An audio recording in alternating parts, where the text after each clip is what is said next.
Hello everyone. Give me just a minute to get everything set up on YouTube's. And we will start the show. First of all, how's everyone doing today? If you are in the chat, let me know if you can hear me well. I don't think I changed anything since last night when we did our big test. Oh, you know what? Let me change that thumbnail to something else. Let me see here. Give me just a second. I'm getting this all set up. So basically tonight we are just going to do some hobby. Why can I not find any of my art? Okay.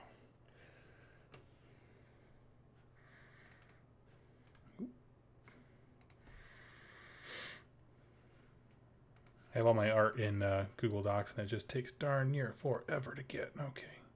There we are. Okay. Hello, everyone. All right. Painting a Chaos Terminator Lord. Awesome. Awesome possum. So, let's see here.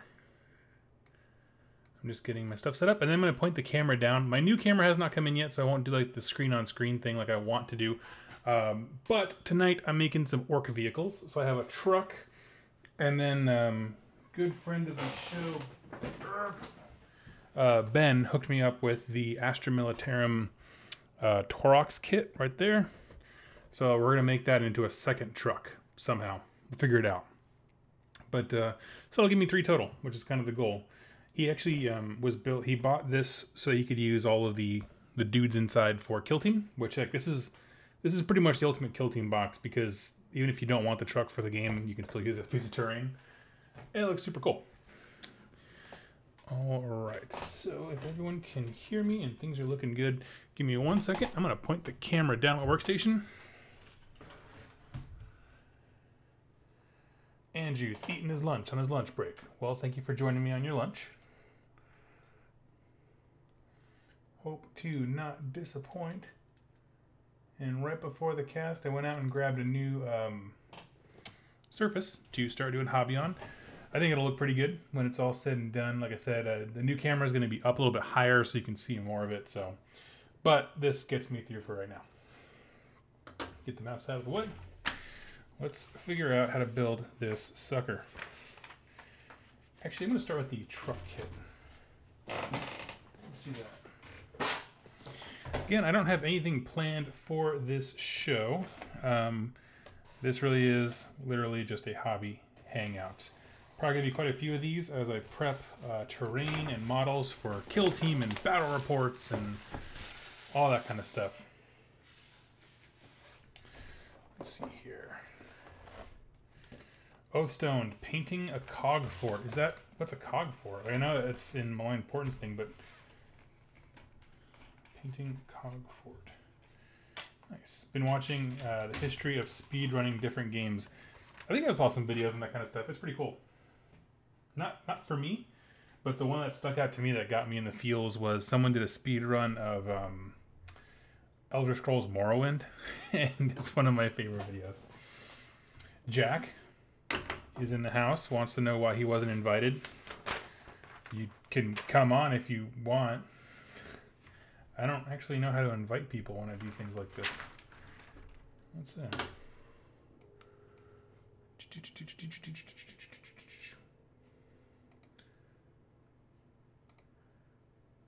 Yeah, I have no idea. I stream this a different way. It kind of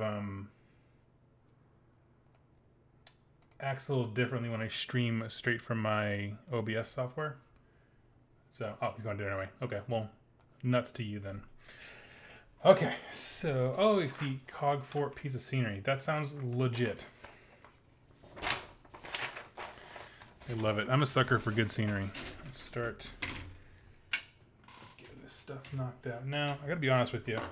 I was not super impressed with the first Trukk kit that I built. Not because I don't like the Trukk. I actually like the model. It's kind of in the olden days before they had the instructions where things were numbered and kind of clear. The only instructions you really get is like a glue or don't glue symbol, which is not always the most helpful. I think it came out at a weird time when they were like experimenting with different ways of like so like technical instructions. What that is like a legitimate science, and so I think they were just trying different things at that point, because all the kits that came afterwards tend to be much easier to build. Okay, so we have a cog for it, and Kenzie is painting a Chaos Terminator Lord. What's everyone else working on as we chill out here? What do you got? I got 11 folks watching. Sweet. Just getting tires together.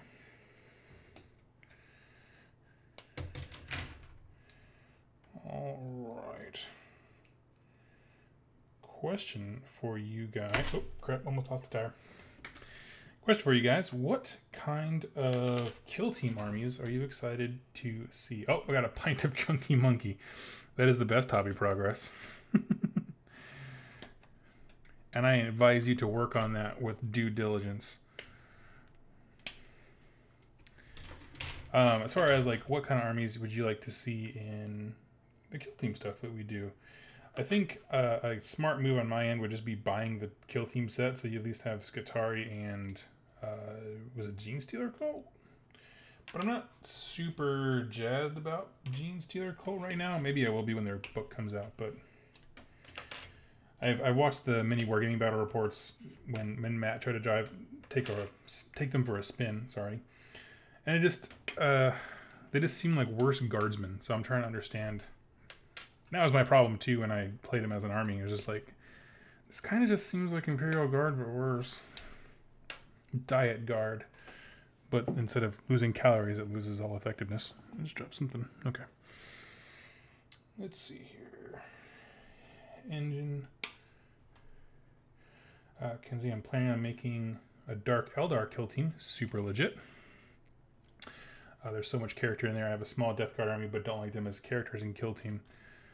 Why don't I like them as characters in kill team? I'm kind of curious. I feel like not all armies lend themselves to kill team narrative formats. Like, why would these 4 Marines and 4 Plague Zombies, whatever they are, be at this location? That's kind of my thing.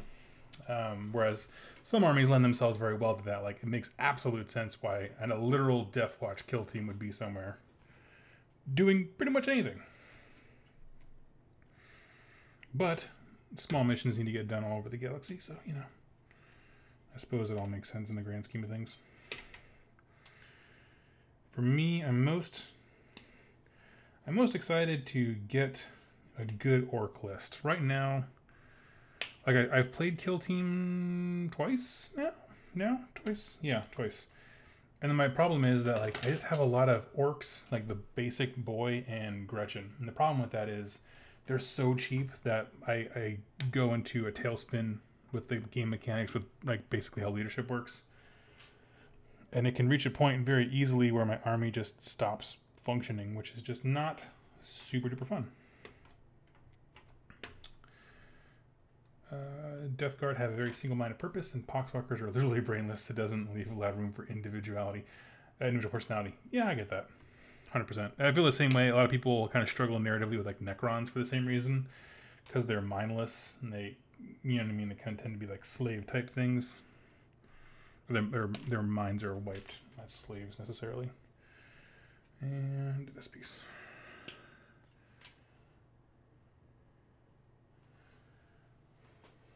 Andrew says, I've gone Crimson Fist Marines for kill team. Solid choice. I always liked the scheme. That was actually when I painted the Iron Jaws. I wanted to kind of recapture that same kind of look that the Crimson Fist have, and I just couldn't quite get it. Didn't quite pop the same way on orcs as it did with Space Marines.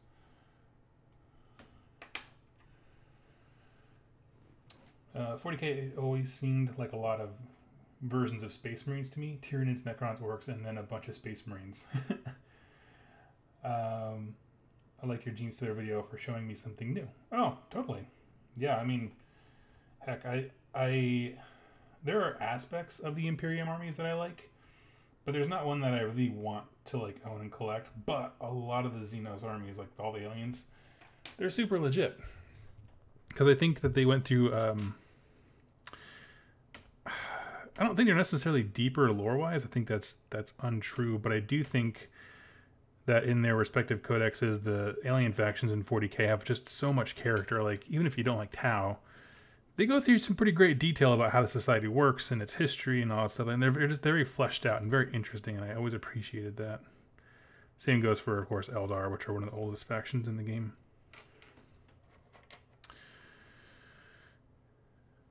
Yes, apparently Tau are super legit. I just listening to another channel recommendation. If you are interested in Kill Team, he doesn't do battle reports, but he kind of talks about the game quite a bit. Is Birinid 40k, and it's a very well done channel. Oh, I got someone saying my mic is staticky.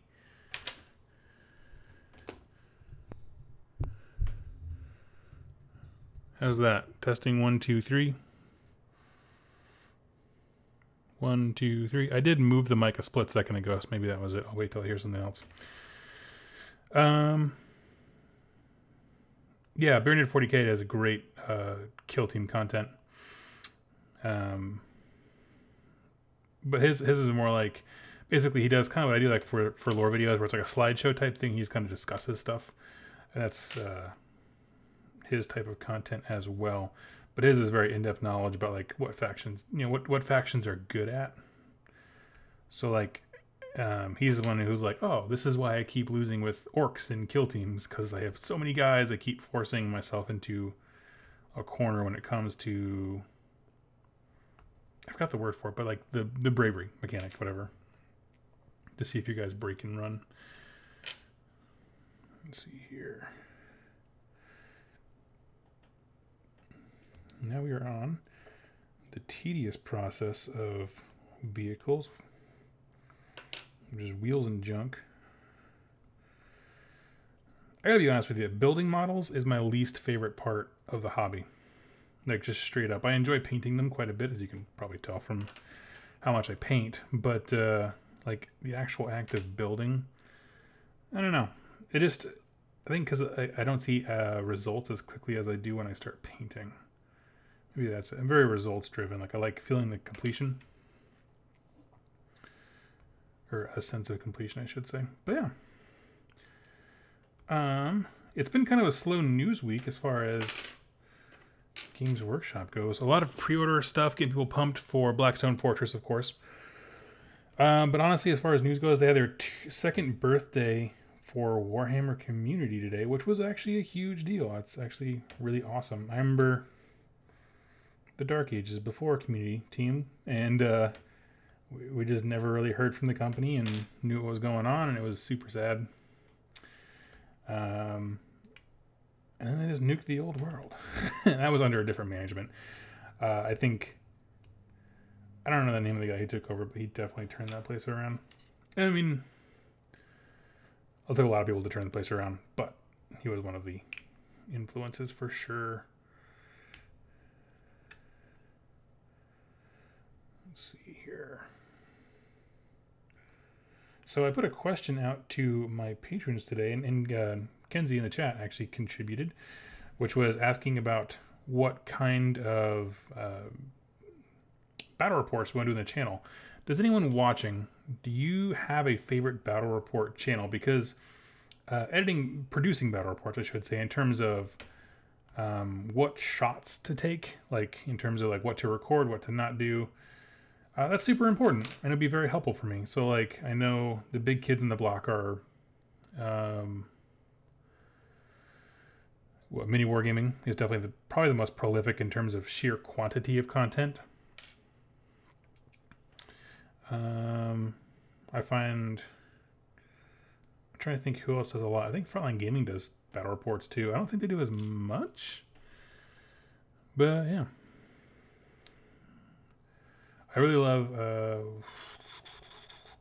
what's it called? Phil the Glacial Geek channel. He does battle reports. His are very much, I find them a lot quicker to watch, and I kind of appreciate that.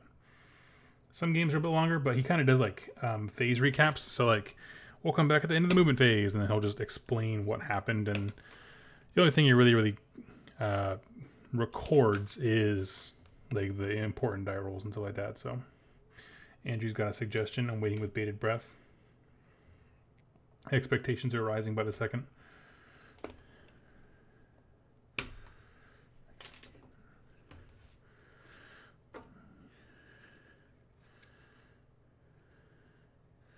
Yeah, the mini wargaming narrative stuff I think is by far its best content, or I should say their best content. And I think they're aware of that because Matt has talked about it a few times on like his what do they call their talk show? Sit and Talk. And of course, rerolling ones, the fine gentlemen I get to game with on occasion when they feel like putting up with me are tons of fun. Why not live stream games? I'm not opposed to it. The thing is there's a few kind of reason why that gets difficult. One is just making sure you have quality audio. Like, I can set up a camera in one and then just have it going, and that's true. But it's a matter of like putting up multiple ways to record audio, as well as you want multiple camera angles, so that when you like get excited and you're like, whoa, I rolled this, like people can actually see what you rolled and have that drama. Whereas if I focused on producing content, I could know where the rolls were going to happen and already have that stuff set up. So, I mean, I'm not opposed to it. I can like, it's going to be in this same room, literally right behind me. So I can just set the webcam up and just have it playing as we're recording, and that'd be fine. I don't think that would probably give the best experience, but I like to hear what other people think. I mean, if I'm doing it, there's no reason not to record it. How about that? Very few reasons not to just make a piece of content out of it. But as far as giving people the best experience and stuff like that, I'm not so sure. One thing that was brought up, though, I think Andrew brought it up. One of the folks did in my Patreon was like, I definitely obviously want to focus on narrative stuff. It's kind of on brand for me, I guess, is the terminology. But doing so, like, one thing that multiple people have said is I want a narrative game channel where the narrative doesn't just end the second the game starts, because that is kind of a common flaw that you'll see in other channels where, like, we're playing a narrative battle report, and then all of a sudden, the second the dice start rolling, there's no narrative, right? It's just maybe a funky mission or something like that, and that's what they call narrative, and that's fine. But not really what I want to do. So, for example, if I was going to do a narrative game, I would probably introduce the characters. And one thing I've been considering, and just tell me how this sounds, because this is the first people I've talked to about it, is introducing the idea of character flaws. So, like, this Corn guy is always eager to prove himself in combat, so if he gets too close to a combat, he's going to choose to jump in, even if it's not the optimal choice. You know what I mean? Like, have his character is that he is an aggressive person who hates seeing other people take glory in skulls when he's not, so he wants to join in. So having a way to create, I don't know, situations and things like that you wouldn't normally see in, I guess, other battle report channels, but doing so obviously for very narrative reasons. So yeah. Asteroid TV says, "Hey man, and good night." Okay, good night to you, sir or madam. I'm back to work. Good talking to you, Andrew. Appreciate the comments and feedback. Have fun at work. I don't know what you do, but I assume it's what you're passionate about. Now, let's see here.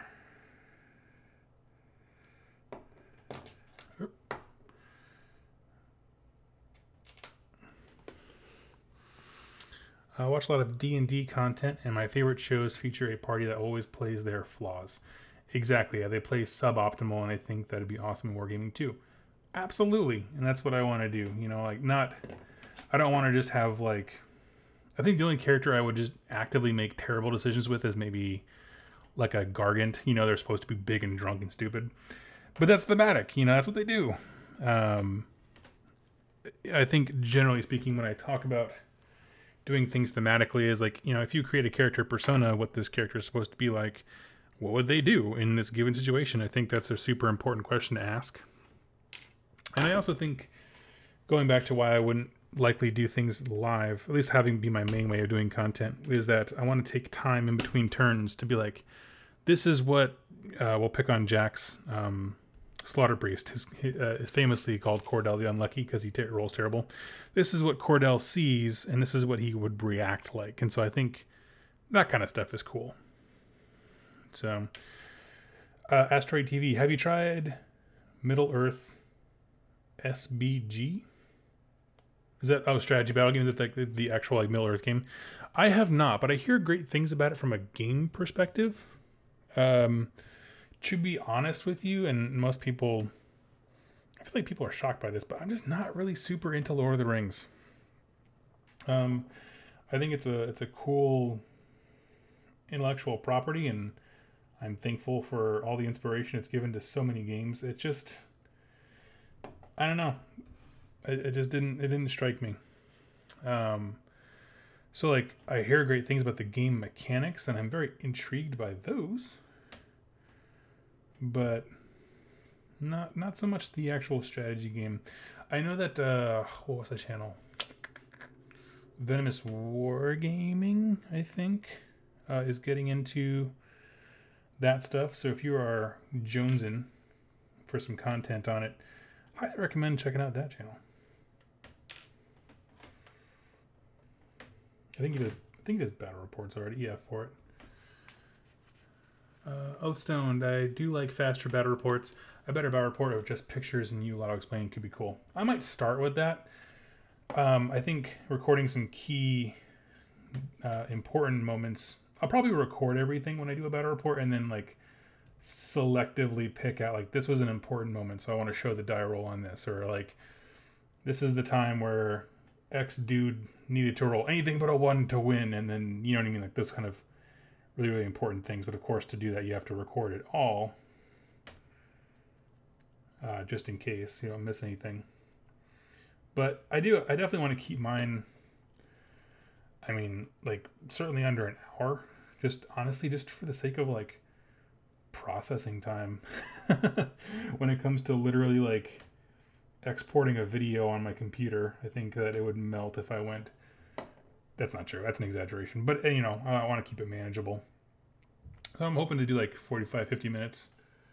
But have it just be a very quality, a jam-packed, you know, 45, 50 minutes. I think it's doable. Set that there. Kinsey, I'm with you on Lord of the Rings 2, Doug. They're great movies and stories, but not my thing. Exactly. You know, I enjoyed the movies when I was younger. They're just not for me as a game setting.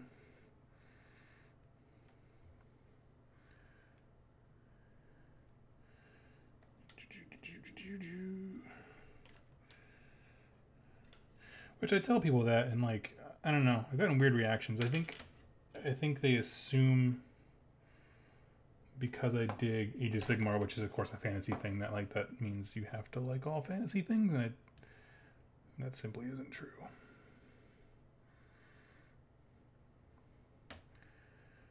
All right.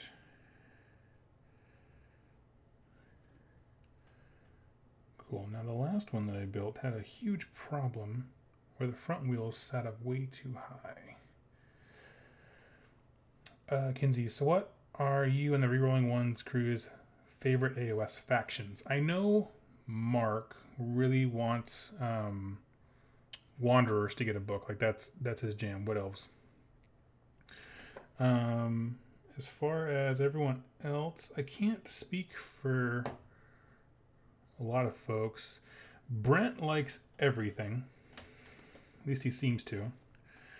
For me, Slaves to Darkness or Chaos Unaligned, any of that stuff. I like, you know, I'm just a true child of chaos. I like when it's undivided. or Skaven. I'll take Skaven. But yeah, I think I've asked Mark because I thought for the longest time that Warherd were Mark's favorite faction. They were kind of like his baby when he kind of got into. At least from what I remember, he did like an Armies on Parade. If you haven't seen Rerolling Ones when he plays Warherd, it's an astoundingly beautiful army that Mark painted. Kind of has like a Pan's Labyrinth base type thing. I don't know. It's super cool. Very colorful. It's everything that AOS is meant to be. And so I thought like that was his baby. And then when the book came out, he kind of just let it slip. Like, you know, it's not. He really likes Wanderers. It's kind of his thing. But he likes the artistry and just kind of content creation. And so that's kind of the bigger focus for him. I was like, oh, okay, that's cool. Learn something new about him. So, yeah. Like I said, for me, definitely, I used to not be a person with a favorite faction, and then I tried, as I get more mature and older in my hobby, as I was playing the Iron Jaws, I enjoyed playing them. They were a really cool faction. They had some cool stuff going on. Every time I was playing them, I was like, I wish that I was playing my Slaves to Darkness right now. And so, I guess that's the tell-all for me. So, let's see here. Hello from Armazello. Building an orc kit? Yes, I'm building an orc truck and maybe a second one if I have time tonight.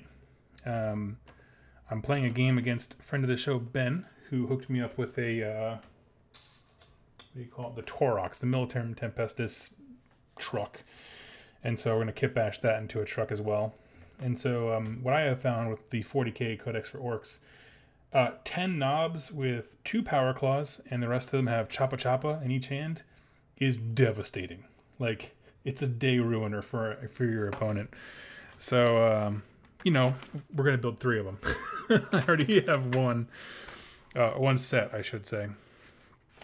But I have enough knobs just randomly laying around that I have enough to build one more full truck, and then I would just need another box of knobs to have a third. So, yeah, a lot of knobs. Set that off to the side here, and we'll grab our sprue.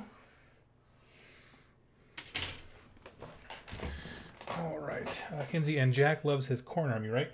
He does like the corn army. I know he's played it a lot lately, like a lot. And so he has said in our group chat, he's kind of corned out. But he's painting up right now a Stormcast army that's his tournament army.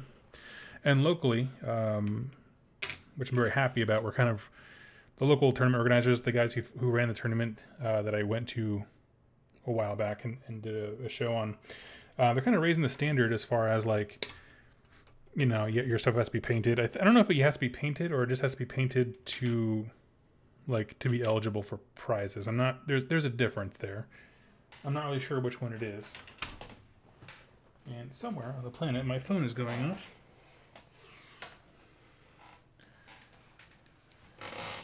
But, oh, there it is. Okay, nope, nothing working. But yeah, so I know he does like them. Like, I don't think he's going to get rid of them or anything, but I know he needs a little palate cleanser, if you will. Okay, so we got that. But yeah, I mean, that happens to all of us.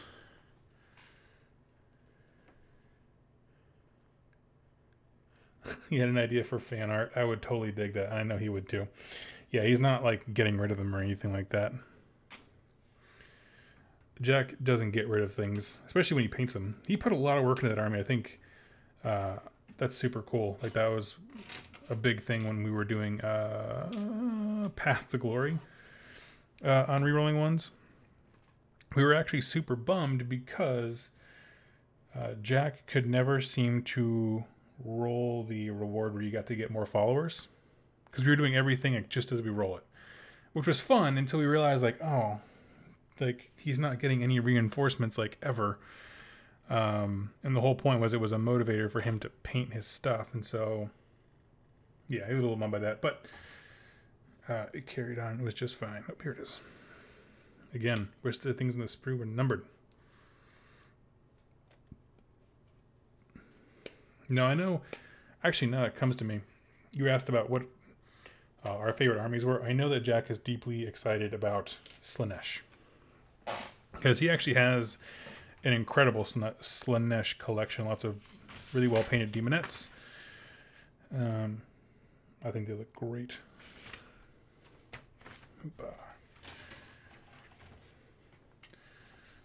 Okay.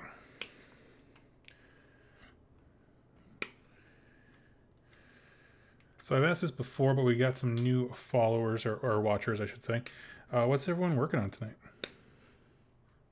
I'm doing an orc kit, or an orc truck right now. And then I might do a second one if I have time. I don't know.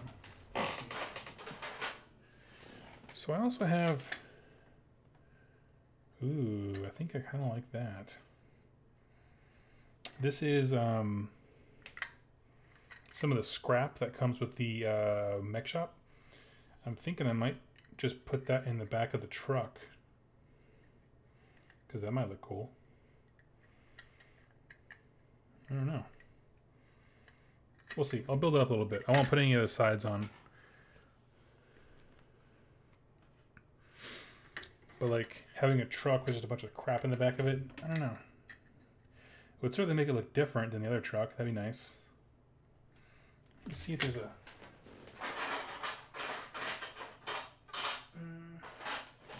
No, that's the smallest of those. But would you want to put models in the back? No. I don't usually put models in the back. I don't know if that'll work. Maybe we'll do it in the Torox. I'll hold it off. Put a pin in it. I do have one truck built already with, like, it's just the exact way the kit describes. So I like to do one kit, if I have a multiples, do one exactly as described, and then for the other ones try to make it a little bit unique. So I'm trying to think of how to make this one a little bit unique. I got a different bumper here I can throw on. Yeah.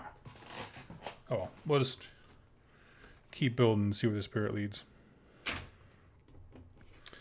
Here's our doors. We'll see. I'll put the sides on, and if that thing still fits in the back of it, I will do that thing. The only reason I say I'm okay with that is because I'm also getting a second mech shop at some point, and so it'd be kind of cool to see those little bits of terrain everywhere else. Here we go. Here's the back one. Rick is actually a local player. He plays a few things, but he's also one of my few local Age of Sigmar buddies over at in Monroe, Washington. Which actually we need to play AOS sometime. Been so busy moving.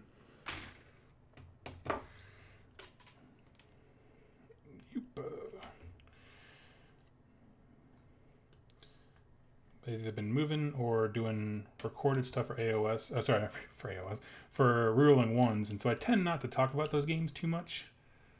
Just because I don't want to spoil our channel. You know, that'd be a turd thing to do. So...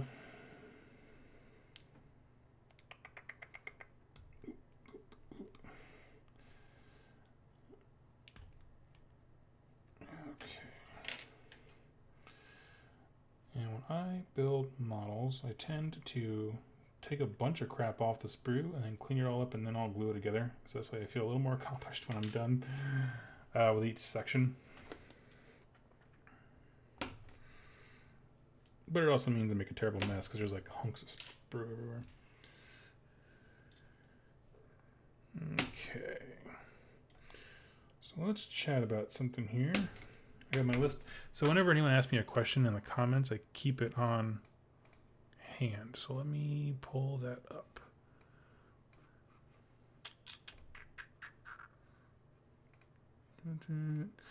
All right. So a dude in one video named Patrick Gebbets Rother, I don't know how to say that, asked me what the difference between, what is it? Slaves to Darkness, Everchosen, and Dark Oath is. What are those three different things? Super good question. So when I think about Slaves to Darkness, I think it is just a generic catch-all term. So like followers of every Chaos God are all slaves to darkness, but not all slaves to darkness follow every Chaos God. I think that Slaves to Darkness is always going to be its own sub-faction in Age of Sigmar, because it's going to be that kind of blank slate that all those other Chaos deities can draw from. And I think that's cool. I think that's great. It adds a lot of diversity to those. It makes them very unique. I don't see it as being much more than a way mechanically to make that happen. As far as what the difference between that and Everchosen is, so Slaves to Darkness is a generic term for anyone who's a follower and dedicated to chaos and is on some level walking the path to glory, whether that's trying to please a single god or become a name for themselves. Everchosen is specifically about Archaon, and that is very different because Archaon bows before no chaos god. He is kind of his own thing. He wants to ascend to godhood, but refuses demonhood from any of the other gods who tempt him with it. It is very like a one-man army. In the same vein as like Marathi, who wants to become a god, but she's using deception and subterfuge to become one. But he is like, no, I'm going to keep conquering, keep spreading chaos until I don't know, become one, apparently. So that's the kind of the difference there. Now, as far as the difference between Dark Oath and Everchosen, which I think is definitely the most pointed difference. The difference is Archaon does not worship the Chaos Gods. He uses them for his own gains. He manipulates the four of them against one another to get what he wants. But Dark Oath, are a collection of tribal warbands that not only worship the Chaos Gods, but worship them as a singular, as a pantheon. They worship all of them. Could be in a few different forms. Here's the thing. We actually don't have any true consolidated lore on Everchosen. I'm sorry, on... Oh, gosh, I keep getting this backwards. On Dark Oath yet, because they haven't really released much. The one Malign Portent short story made it seem like they worship all the gods as a pantheon, like collectively. The problem is that I'm reading the War Queen book right now, and they are a Dark Oath warband that follows Tzeentch specifically. And that doesn't necessarily nullify anything. Like even within Chaos followers, you can dedicate yourself to one or the other, but I think on the grand scale, the point is going to be that they worship them all as a pantheon. So I'm kind of curious to see how that'll pan out. But yeah. So like I said, I think Slaves to Darkness really is just kind of a mechanic so that everyone can have an ally pool. But the other two, I think, have big thematic differences. Kinsey in the chat asks, what are you thinking about stories you want to tell in AOS or Kill Team? Great question. I think a story arc that I'd like to do for Kill Team is a few missions, like maybe just a 2 or 3 kind of narrative game missions about like going down to, like, say there's an orc invasion on the planet's almost conquered, it's a lost cause, we're gonna nuke it. Hey, before we nuke it, I want you to go down there and grab a relic or something like that. Like maybe the battle uncovered something, or there's some important religious artifact. There's a lot of Black Library books about that exact scenario, and so I think that's kind of cool. I think that's definitely a good starting point one. Another one might be like an assassination. So you have, say, this is a chaos-ridden planet, and we want to take out the sorcerer so that all the other forces will kind of fall upon themselves as they fight for who should be in charge. So the kill team mission will be a few missions, but they're all leading to this final one where you're fighting, I don't know, a hero. And so the point is you need to by the end of the game, assassinate that character. Doesn't matter who dies, it's the end of the campaign. All or nothing type thing. What else? I'd love to have a story arc. I'm still on Kill Team, where maybe it's that same one where you're trying to assassinate somebody, but one of the missions is your kill team versus like a Hellbrute, which is basically a dreadnought, a larger, I don't know, anti-infantry vehicle thing you're trying to fight off. So it's like it rewards you, because right now I don't feel like there's a lot of rewards to bringing like a missile launcher, but that's kind of stuff where it's just like, holy crap, you need to be ready for anything legitimately. I think that would be super cool. Where does this go?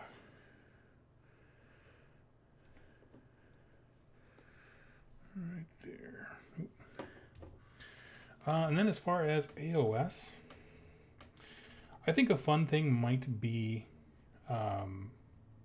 you know, whenever you buy an AOS Battle Tome, there's this like a series of super short stories, maybe like a paragraph long in like the space timeline, as some people call it, where it's just random stories that aren't really expanded upon whatsoever.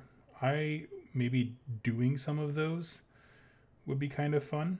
So like, trying to think of good examples. There's one in like the Iron Jaws Battle Tome. Actually, you know what? I got a whole bunch of these things right behind me. Hold on. So this is the kind of thing I'm talking about. Let's see here. This is the Beast of Chaos book.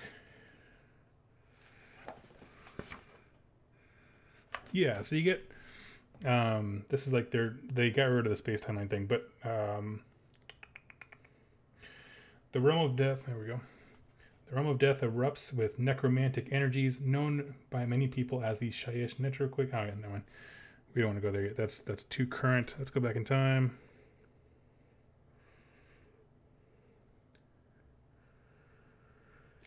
Okay, here we go. Massacre on the Mantle Coast. In the Everspring Swath, which is in Garan, pestilent beast herds given over to Nurgle begin leveling the ancient forest along the Mantle Coasts. The Sylvaneth wargroves that inhabit the once verdant glaive stand resolute against the desecrating creatures, but their strength is soon sapped as demonic flora begins to sprout from the land. When the forests have almost entirely been reduced to putrefying mulch, the Sylvaneth at last receive aid Deepkin from Briomdar, Enclave emerge from the Greenhaunch Sea and begin thinning the beast through a series of daring raids. But the coastal assault proves costly, and many of the seaweed-draped elves are sent back to the depths as dismembered chum. Anyway, I'm sorry, my voice is going out, so that's why it's a little hard to read. But like, that's just a short story. It's a paragraph long in a battle tome. But what you're telling me is, okay, so I have Nurgle-themed beastmen versus an allied force of Sylvaneth and Idoneth Deepkin, and using the Maggotkin rules, which they can do if you take their battalion, is super thematic, because then I want to do the trees that Nurgle grows, because it even brings up the flora begins to rot and become evil. It's for that. So like that is a narrative battle report right there. It's everything you need. And so you know, there's how many of those times how many battle tomes, so like that kind of stuff. So tell me what you think about that. I think that's super cool.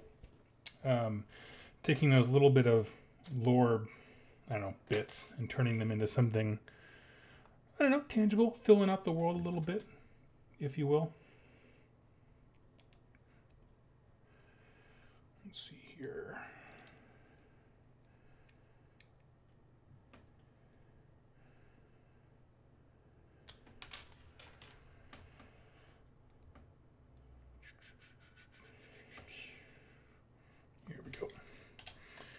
So I think picking up the short stories from battle tomes is a super easy way, especially like just the basic inspiration, because then once you play one game, you can pretty easily decide if you want to keep it going and to do more and stuff like that. So, you know, and like turn into a campaign thing.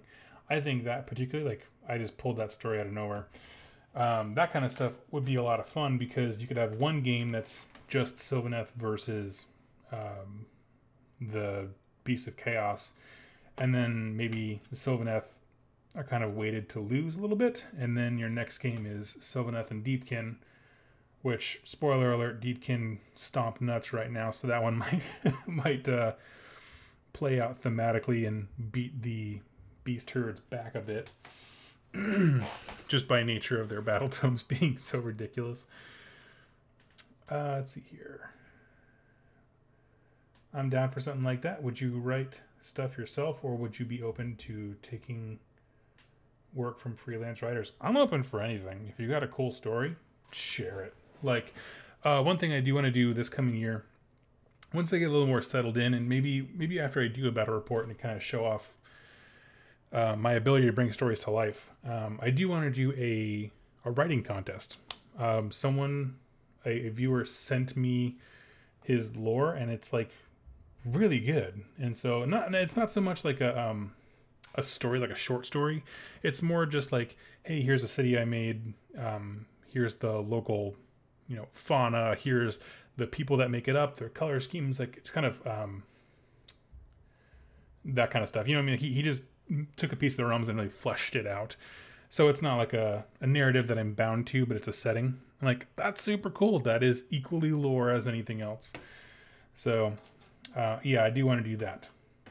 So if you... Oh, looks like you do have a story.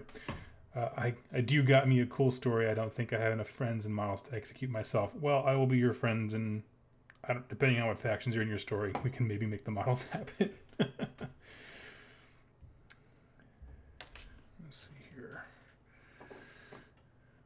Oathstone, you can play out... Oh, my light just fell. You can play out short stories from Malign Portents using Malign Portent Battle Plan. I actually have that book. It was right next to the Battle Tome when I grabbed it. I loved Malign Portents. I know people... some people didn't care for it too much. And I see their arguments and reject them. But I had a great time. The game system is 100% compatible with AOS 2.0, which I think is obviously intentional. And so I always had fun with those games. There was the one time that Jack hosed me over, but pretty hard, by shutting down a 12-inch charge, making me re-roll it. But other than that, yeah, man, it was good fun. Plus, I think I could do something like a fun little cinematic for like when the heroes are reading the portents in between battle scenes. You know what I mean? Like, a fresh vision comes to Blargy Blarg, and this cool thing happens. But yeah, I mean, heck, if nothing else, I should do that. You're right, Oathstone. I should do that just to get value out of that book. Kenzie's, I hear that. Do you prefer 40k or AOS? I do prefer AOS for most things. I do think that it is much easier for me in my local area, as with most people, to get a game of 40k in. I prefer AOS for a few reasons. One, I think having reset the lore it was a good thing. I love the old world, and a lot of people are like, what? when I say stuff like that to them. The thing of the matter is that, like, when they reset the lore, they did so with a healthy stable of great authors to make it come to life. And so, I don't know. I think it's just been top notch. A lot of the books, you know, there's some books that aren't great, but on the whole, like, when you talk about fantasy lore, you're not just talking about the books that you yourself love. You talk about all the terrible ones that were written like 30 years ago, when they used to just pay random fantasy writers and slap Black Library IP on them. And so, yeah, I think the switch was definitely a good thing. Personally, how does this thing go in there? But not everyone agrees with that statement, so it is what it is.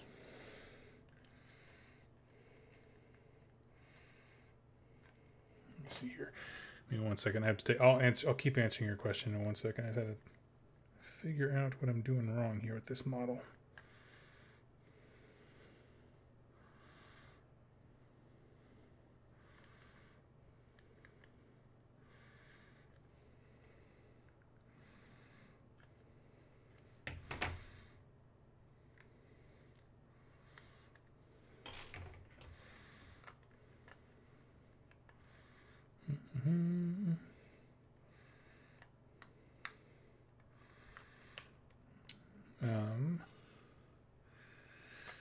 So yeah, I mean, as far as a gameplay perspective, I do, like I said, prefer AOS.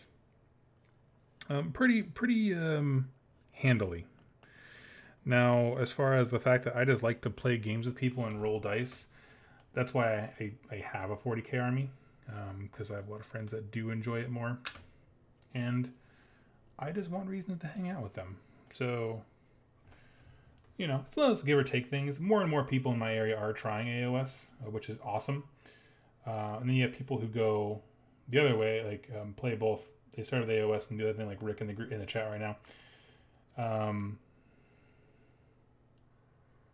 see here. And as far as like, there's a few reasons. So a big one is I find when I play AOS, I tend to have a lot fewer rules problems. Not so much like obviously with players. Players are fine for either game, but I just mean like I just feel like things are so much clearer in AOS what the intention is. Part of that is because they made 40k a little more complex with like strength and toughness, and some of the rules are just generally more in depth, I would say. Just as far as like stuff like gosh, I can't think of what it's called. The little skull guy that lets you shoot stuff when it flies in on the board. Nothing quite like that. Auspex scan. I don't know. They're just very different games. I just prefer AOS. You wouldn't know that by the insane amount of orc crap I've been cranking out lately, but it is the truth. As far as, sorry, let's see here. Kenzie, can you shoot and charge in the same turn in AOS? Yes. Yes, you can. And I encourage you to. Yeah, it used to be, my gosh, it's been so long. I don't think you could in fantasy. I think the idea was you're getting so ready to run that you don't have time to fire your bow and arrow or whatever. That's funny that it's been so long I can't recall that off the top of my head. Like 99.99% sure you can't. But I also haven't played fantasy in forever.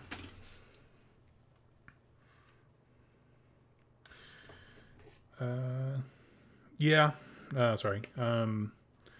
LOL. AOS plays better, but I prefer to paint 40k. Yeah, you know, I get kind of torn. So, like, I like vehicles. I think vehicles are super fun to paint. The only faction that has really any vehicles in AOS is KO, and they're not the faction that I love. So probably won't paint those. Although, I don't know. Like, they're growing on me slowly. There's been multiple times where I've had my finger hovering over the buy now button for a Carriage and Overlord's army. Because they're pretty. And that's just the kind of dude I am.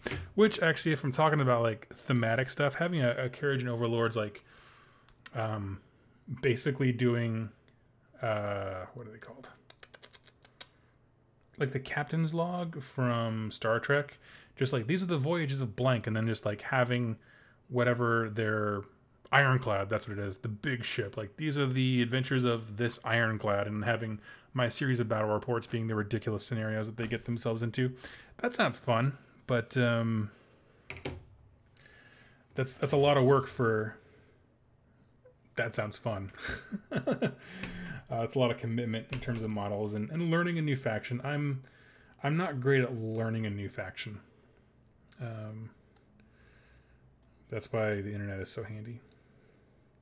Problem is that the faction is something like Carriage and Overlords, where internet is just so easy to crap all over them without any meaningful dialogue. It gets to be hard. Oathstoned Skyriggers are awesome allies.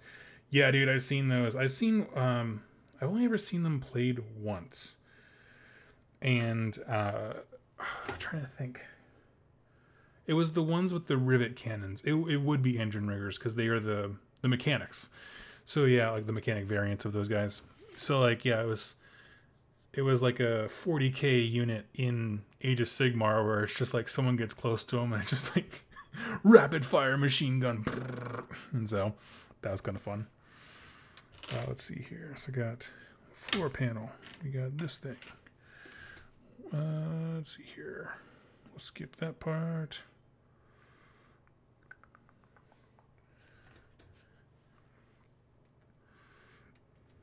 I always like that kind of stuff. There's that unit that, I guess that's probably one unit that like does exactly what it's supposed to do, where it's just a bajillion shots pouring out at you. That sounds awesome.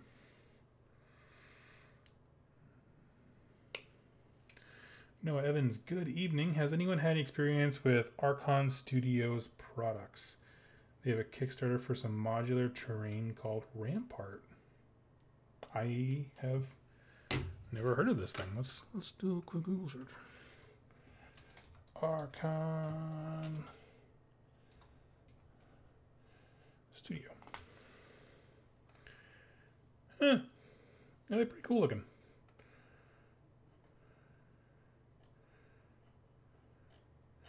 You know, honestly, I don't venture too far outside Games Workshop. Like, honestly, reaching out to GameMats.eu is the furthest I've really ventured.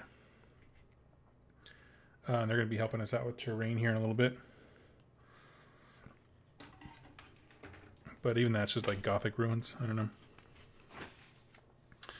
Seems like they have a killer deal and could use with 40k AOS. That'd be cool.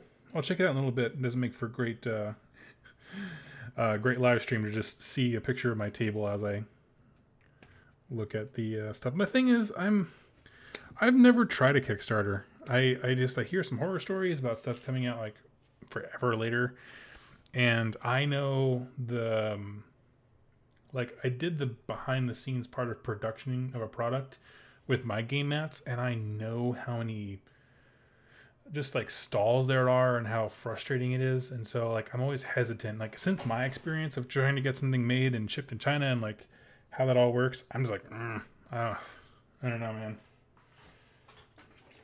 But I know some people, they do a great job with it. I'm very happy for them. I think my thing with Kickstarter, and this has nothing to do with gaming products specifically necessarily, but like you got to use it the right way. Like the whole point of Kickstarter should be to fund your project so you can get off Kickstarter. But then you see some companies who have a project, they didn't anticipate the costs of it, and it blows up in their face, and people don't get their stuff, and it's a madhouse. And it's kind of like with writing a book. If you didn't know, the best way to promote your book is to write another book so you can reference back to it. You know, you can do a Kickstarter to pay for your last Kickstarter and just get stuck in the cycle. Point is, I'm highly dubious of those things. Plus, in addition to being highly dubious, I am an instant gratification kind of guy, so I'm like, I just want to go to the store and buy this. That's kind of, which tends to be my downfall.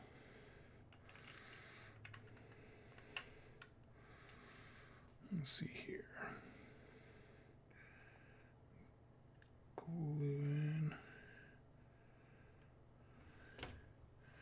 Noah, have you done Kickstarters before? Cole Susterman, hello. Welcome to the chat. We're just building a orc truck for 40k. Noah, no? Okay. Yeah, that's cool. I mean, I'm sure one day I'm going to see something that like really gets me pumped for it, and I might do it. So far, the only online Kickstarter-y type thing was a GoFundMe, and I put in $15 to build RoboCop in Detroit. Because I thought I was just deeply passionate that needed to exist. They had me. They had me at RoboCop. But no, I haven't done any other ones. You know, one thing I would do a Kickstarter with is if, like, I'm looking at this company, the Archon site right now. They look very well established. I think a big thing is I'm instantly distrustful of new companies that kind of come onto the market because you don't know how much experience they have in dealing with product producers in China and stuff like that. So, again, I mean, I'm not going to tell you to spend your money. If you're pumped about it, you should get pumped about it. 110%. I know locally there's several people who have Kickstarter stuff for terrain, stuff like that. So, especially like, what are they called? Is it Reaper who does a lot of Kickstarter things with armies? Like, you'll pay so much and get like 5 bajillion models or something like that. Something ridiculous.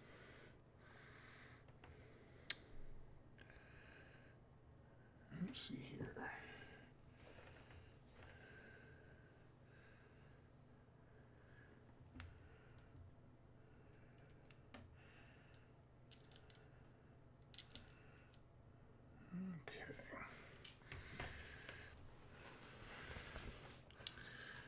Cool Mean You're Not does one every time a Zombicide comes out. Oh yeah, I forgot about them. Yeah, that's super cool. I've seen their games around. I've never had the opportunity to play one. But they always look fun. Noah, do you do AOS or do you mostly stick with 40K? Or I know she said the terrain's good for both. I couldn't tell which one you were more pumped about. Cool Mean You're Not does some cool stuff. I've heard bad experiences, but I've heard so many more good ones. So iOS mainly. Sweet. Well, pretty soon I'm going to be going back to painting a whole lot of Slaves to Darkness for my iOS army. I moved, and then I was planning on doing this same type of stream setup, like get into the new place, do a bunch of streams for painting Slaves to Darkness stuff, and then I forgot to like prime anything. And if you don't know, I live in the Seattle area, and it sunsets at 3:30 now, so it's just a matter of finding. I got to do it this weekend. I got to prime stuff this weekend while I have light to see what I'm doing, because I live in the pit of darkness, and that's okay with me. I prefer the darkness. Just got a couple of kill teams. What kind of kill teams did you get? So far I just have orcs, but I'm likely going to grab the 2-player starter set, which will get me up to orcs, Adeptus Mechanicus, and Genestealer Cult, which I'm excited about. Tempestus Scions. Solid choice. And Necrons. Sweet. Friend of the show, Ben, who hooked me up with the Torox kit that we're building next. He grabbed it. He grabbed the Militarum Tempestus Star Collecting Box, which is a great value for any of those things. Just to get the dudes inside for his kill team, because it's tons of stuff in there to make a kill team, and then offered me the truck so I could build an orc truck. He offered me the truck TRUCK to build a truck TRUKK. Okay, let's go back to our instructions here. We've got a whole bunch of stuff to cut out again. It's coming along. It's slowly turning into a vehicle. Kenzie, I've been meaning to prime some things myself. Far Striders, Lord Relictor, Space Marine Hero model. Yes, it's the step that I never think about. You know what I mean? Once I have everything ready, I can just come home and just crank stuff out, like painting-wise. I just never think to prime anything, and it stinks.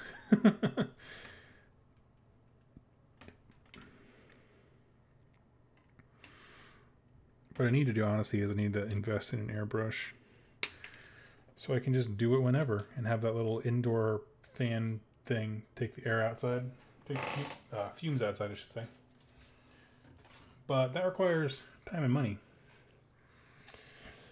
Noah, if you were going to purchase one of the new Battle Force boxes, Slaves to Darkness or Seraphon, based on pure value? Value is a strong word. So here's why I say that. If you get the Slaves to Darkness one, you can play it as Slaves to Darkness, Magakin of Nurgle, Blades of Khorne, Disciples of Tzeentch, Host of Slaanesh, ever chosen because they can ally in there. They can ally in anything in chaos. But like, so if value is your, it depends on how you're defining value. If you're talking about like which kit does more, certainly the Slaves to Darkness will do a lot more depending on what you want to do with your army or your collection, I should say. As far as which one's more effective on the tabletop, if that's what you're asking, yeah, I think Seraphon's amazing. It's the loudest bunch of complaints that I've heard from Seraphon players about their faction not being that great. I understand they kind of got hosed by being one of the first battle tomes, and that does suck. It sucks in every game system that Games Workshop puts out.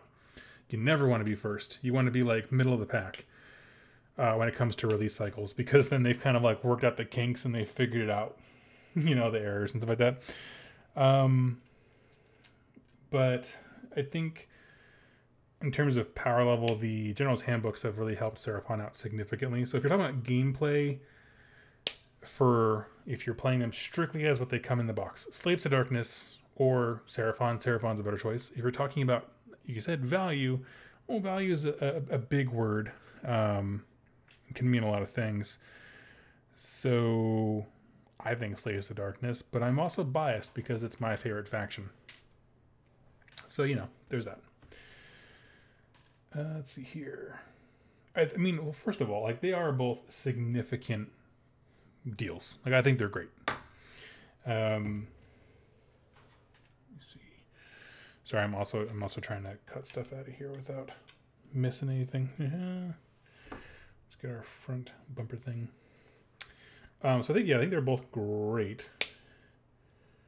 I think that it depends if you are someone who likes to hop factions often, like I do. That's kind of the reason why I first chose them, was because I kept bouncing between different armies. Now I'm like, okay, well, if I pick these dudes, I can be one of like 5 different kinds of armies. And now Dark Oath, my hope is that Dark Oath kind of functions like a chaos keyword, like a chaos god keyword, where it could be, you could take that instead of Khorne or whatever. But even if it doesn't, that's fine. Still an undivided army. It's pretty cool. Let's see here. So I have this part. So I guess the counter question is, how are you defining the word value? And while you're doing that, Kinsey, well, I still have a majority of the Stormcast half of Soul Wars yet to paint. Got my first Castigator done this morning. Sweet. Those are some hot models. I dig them. Bow show. Let's see.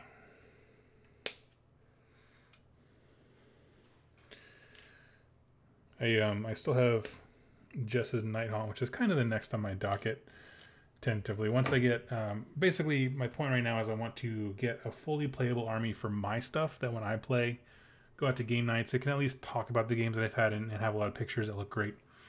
And then I'm going to dive into painting my secondary armies, so Nighthaunt, so I can have Nighthaunt and Chaos for AOS on the channel all the time. And then Kill Team mostly. I don't know if I'll ever have a full second 40k army. I really dig Orcs, but I don't know if I want a full, I don't know, unless it was like Imperial Knights where it's just like 3 models. We'll see. With my luck, I'll like get the bug and I'll just start buying stuff like crazy, because I don't know, that's not really me. But let's see, Kinsey, sure wish they would make a full Castigator box like the big old Sequitors kit. Totally. Yeah, only having partial units I think is a wet blanket to that unit success.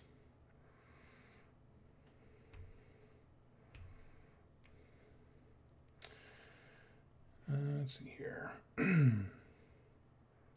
Noah says, Slaves was my first army in any tabletop game. I really loved filling out my Chaos army. That's fun. Like, and AOS just made them better in terms of if there's just some beast, whatever that you want to take, just take them. Like, they're an ally. They're an ally to everything.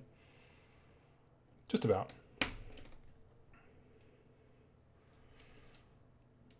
The only other Chaos army that tempts me away from Slaves to Darkness is Beasts of Chaos, because they are the Chaos Undivided type thing. And when that book came out, people acknowledged that, and I got a ton of messages in my Instagram account about like, so when are you selling off the Slaves to Darkness? When are you selling off the Iron Jaws? To be able to get some Bright Herd and stuff. I do like them. I just don't know if I'm in love with them enough. Basically, the thing is, like, Mark and Brent both have Beast of Chaos stuff, so it's like I don't want to flood our small local gaming group with too much of the same thing. Plus, I just really like my Chaos Warriors. I dig the white capes that I have for them. I am going to do a video. Someone requested that I do a video, kind of going over my Chaos Army, which I'm going to do, just like I did with the Orc stuff this last week.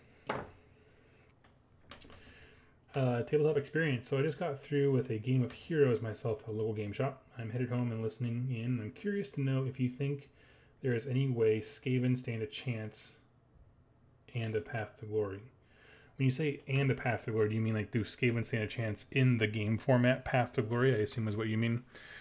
Absolutely. First of all, it depends on how you play path to glory. So the point is it allows you a structure to be able to cater really whatever you want to do. Like, I'm trying to think. The faction that really, if you watch the Rerolling One's Path to Glory, like the faction that really swept away the wind was Stormcast Eternals. And that was not because Brent was a player who was running them, was being a tool. It's just he rolled really good results in the Path to Glory table. But if we were a small local gaming group who was trying to grow the hobby and have a good time and like start a league, we wouldn't have rolled for everything. We probably would have made him re-roll something. Likewise, we would have Jack was played Corn, and he never really rolled to get more units. And like, well, and at the end of it, we were like, man, we should have made him re-roll that. Like, that's a bummer. So you're asking me if we stand a chance. You always stand a chance in Path of Glory because you have the ability to change what kind of game you're playing at any given time. If you want to go strict by what people roll, that's fine. Just understand it might be a little wonky. But even within that, you got to remember, like, Skaven present a unique problem. The problem is, does your opponent have enough attacks to deal with as many bodies as you have on the table? Now, here's the thing. In Path to Glory, the answer might very easily be no. Because depending on what your opponents start rolling when they, go to roll for what units they get, if you're doing rolling stuff, you could very easily get in a position where you have just so many bodies on the table that your opponent can't handle it. Like that's a very real possibility. And so I don't think at all that, I think in that particular game format, Skaven are not disadvantaged whatsoever. Again, it just all depends on how you want to do the Path of Glory stuff. My suggestion is do whatever you want, and then if things kind of go off the rails, if you go most of the league and you're just really, really struggling, just bring it up with your game group. You can even have that conversation before you all begin. Hey, y'all, I'm really worried that I'm going to get totally swept under the table. If that happens, would you mind if we do blank? And then just hear their ideas and come up with a solution. That would be my number one suggestion to you. Daniel Baker says hello. Hello, Daniel. I do think... I struggled to think of a faction, even like Grand Alliance stuff. I struggle to think of an army that would do poorly in... what's it called? Path to Glory. Sorry, I'm looking at instructions while I'm doing this. Not working out too well. I struggle to think of a faction that would do super poorly in Path to Glory because of the nature of how you can kind of create the games to be whatever you want them to be. There are, of course, some, but there are ones that like truly struggle. Like Wanderers might really, truly struggle, even if you made your own chart or whatever. Let's see here. Got this guy.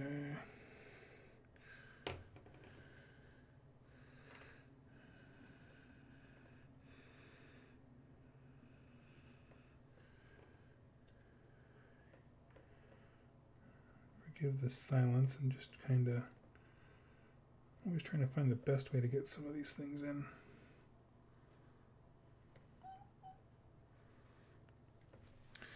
Hello, kitty. My kitty is being extra lovey tonight. Okay.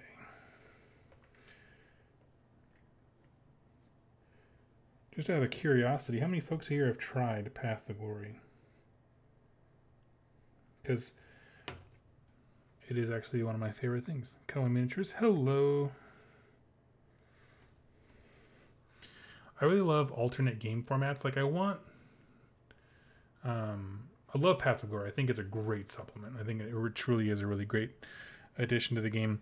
The things that I want more, like I want more of those types of game supplements where it's like, here's another way to play with your super cool models.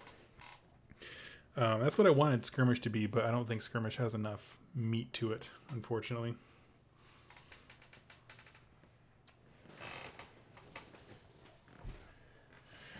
Daniel Baker wondering if KO would struggle in Path to Glory due to their due to the Lookout Sir rules. So like negative modifiers to hit. That definitely hurts KO. I'm not going to sugarcoat that one at all. As far as specifically in Path to Glory, I'm not sure. The reason is because Lookout Sir, the enemy has to have a unit of 3 or more models within 3 inches of the general. But the thing is in Path to Glory, first of all, you don't have a lot of units, and depending on the army, you can probably whittle that down to being less than 3 models. Like, I wouldn't really advise you to just go straight after the leader anyway. Yeah, I'm not sure. I mean, any negative to hits for KO is going to be trouble because that's already what the problem they already suffer from. So I see your point. You have an interesting point. I just think because of what tends to be the lower number of units, I think it's maybe not as critical. You know what I mean? I certainly wouldn't suggest going for assassinations all the time. Let's see here. Rick says, never try a Path of Glory. Looking forward to a kill team style game for AOS. Totally. Totally. You know all those amazing AOS terrain kits that they don't sell because people complain about how terrible they are to build? Just make them, put them in a box with some units like they do for kill team. It'd be amazing. Amazing.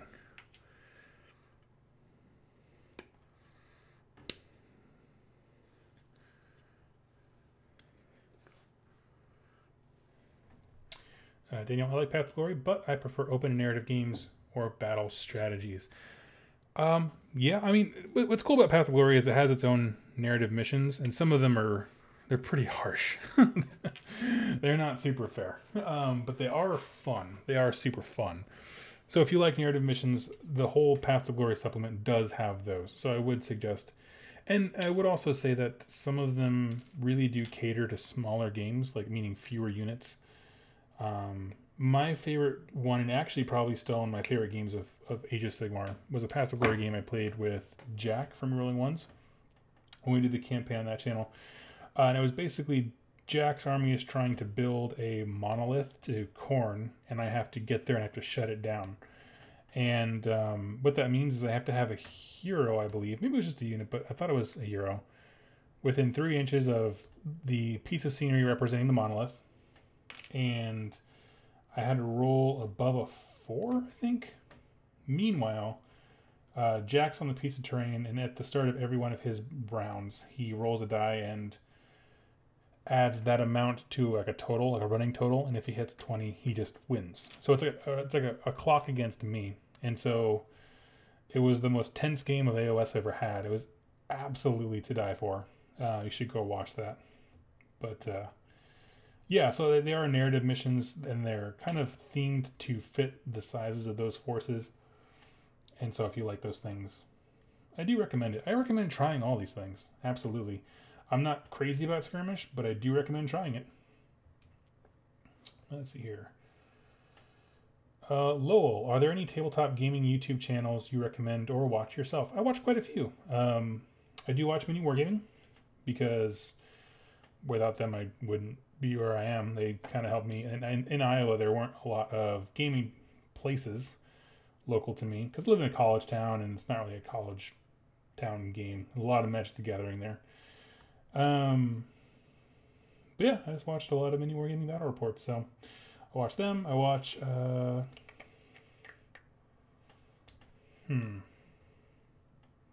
else do I watch? I don't know. Let me pull up. Let's investigate what media Doug consumes here. Let me pull up my channel thing. 6 Plus Steve-O is a great channel for orc stuff. He's a funny guy down in Australia. I think it's Australia. Not quite sure where he is, actually. Maybe he's not. No, he's not Australian. That's right. I'm thinking of somebody else. Beer and 40K for kill teams. Curioth TV for 40K news. Mini Wargaming.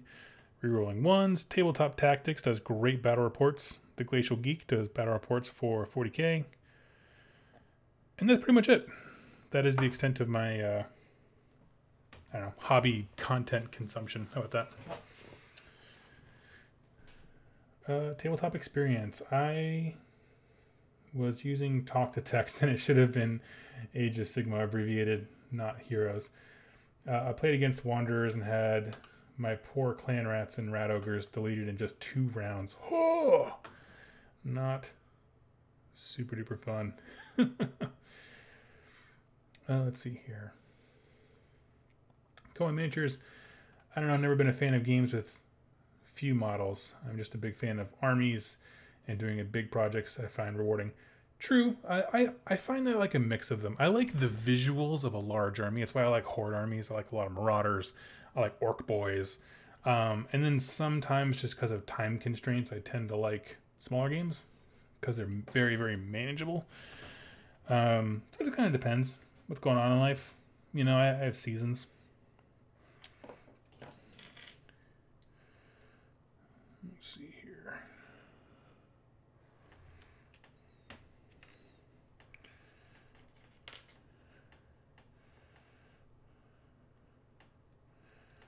Just kidding. How does this thing go together? I swear, I know I built one of these things just like not long ago.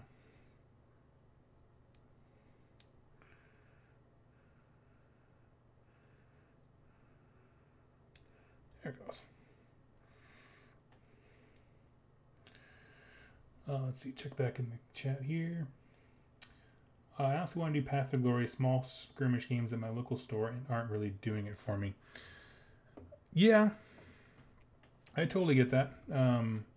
I would say that Path to Glory is not necessarily the same thing as small skirmish. It is definitely a step up, and it introduces. It's a great. I think it's a better gateway to the hobby than. What am I trying to say? I think it's much better than skirmishes because it gives you a taste of what units and how they interact and all that kind of cool stuff. So I definitely think it is superior in that sense. I think you would enjoy it, especially if you've never seen the book. Like the narrative missions in there are pretty stinking fun. Like they're pretty great. So I do recommend Path to Glory. I don't necessarily recommend skirmish to folks. Lieutenant 9 has great 40. Luton 09 has great 40K lore videos. I have not checked out that channel, but it's been recommended to me more than once, so I will have to do that.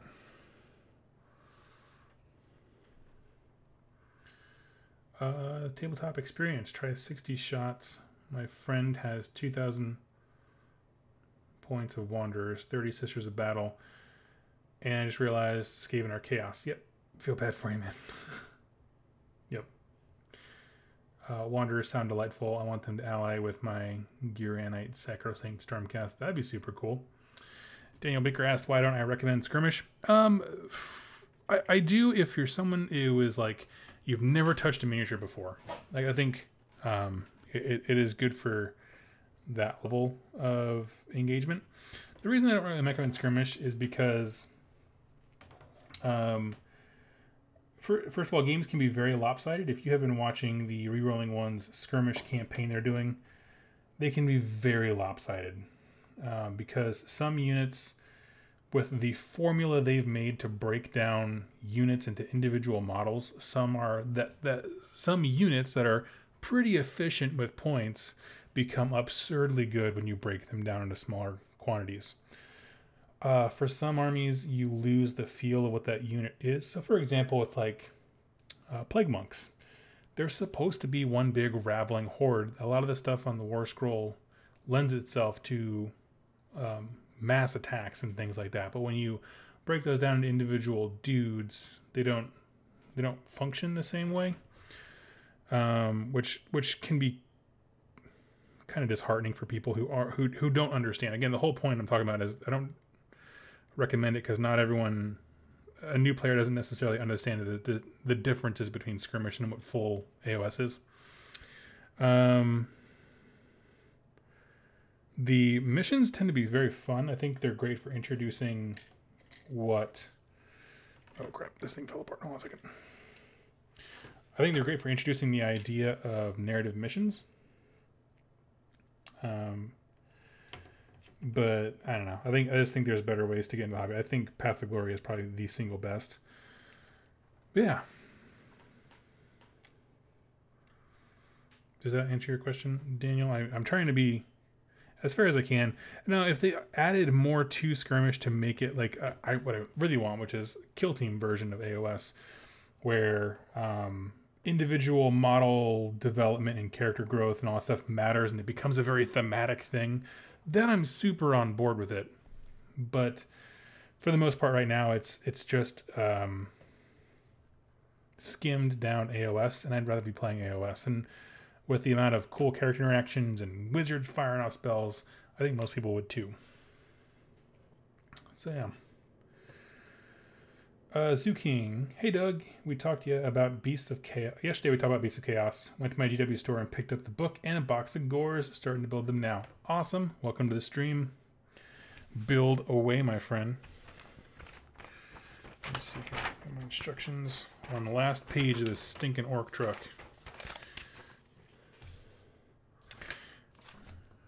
Almost. Ready to be done. The instructions on this thing are just horrid.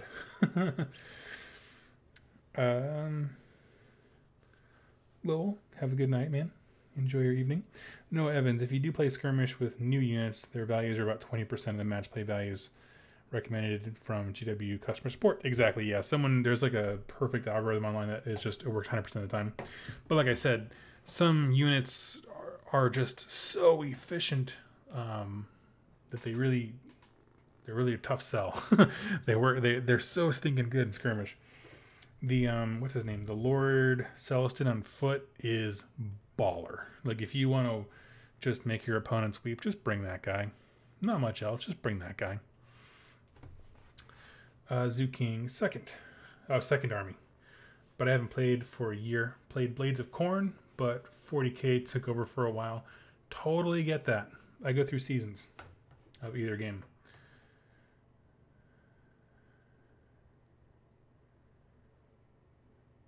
Cohen Miniatures, honestly, like an orc designed the Trukk manual. It is exactly like an orc designed the Trukk manual, where it's just like, put orc here, and it's just a straight down arrow, but it's like, but he doesn't fit. And so you're just kind of left cussing to yourself, wondering why you do this. Okay.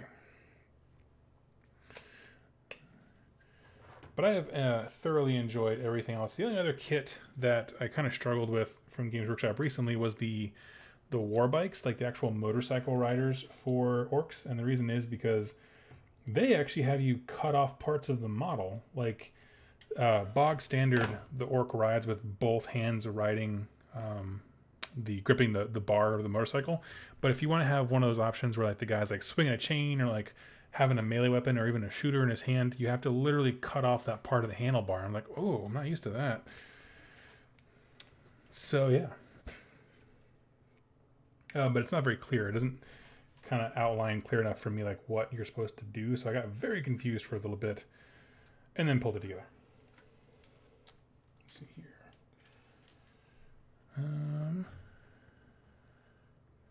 Daniel says, yeah, it does. My problem with skirmish is that they tried to make a skirmish game with AOS. And having played skirmish games myself, I see that 9 times out of 10, the single models have multiple wounds. Oh, single models have multiple wounds, and positioning is really important. That doesn't translate well into AOS. I think it can. I just don't think it did for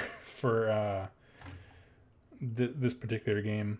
I mean, the thing is they used one. The thing that they did differently, I feel like, with Kill Team and Skirmish is Kill Team. I think the most important thing was they were very selective about what units can be in that game format. And I think for AOS,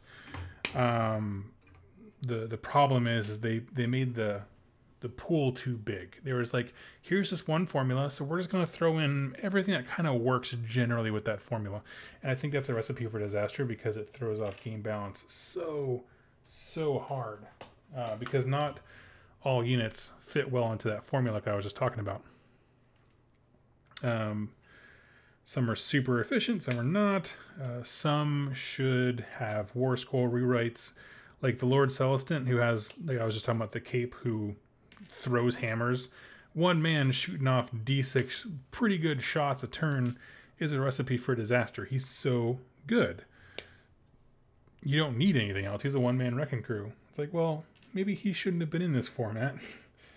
Maybe we should have just kept it as troops and done some cool stuff for that, and had kind of like how, you know, there's in-faction rewards and stuff like that in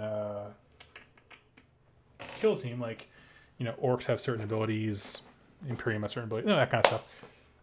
Do something like that for them as well. But they just kind of... It feels very slapped together, which stinks.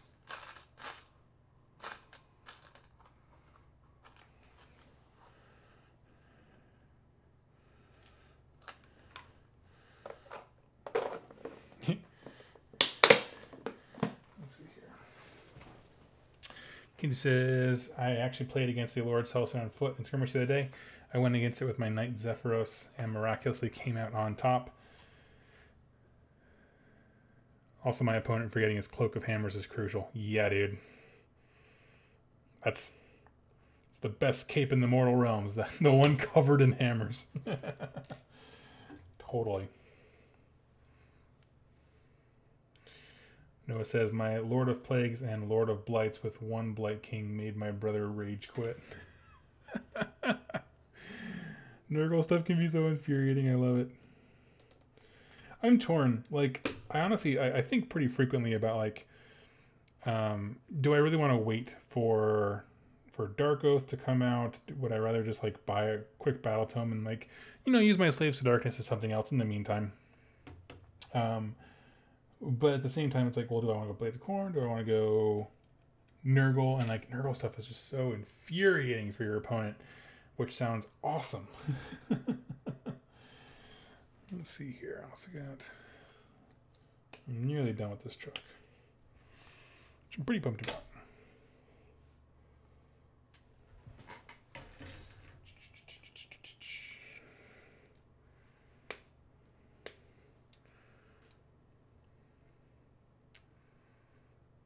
Let's see here. Joel says Knight Z is underrated and she is beastly if set up right. I have not actually tried a Knight of Zeros, but I will check that out. I love any model that can be described as beastly. Sold.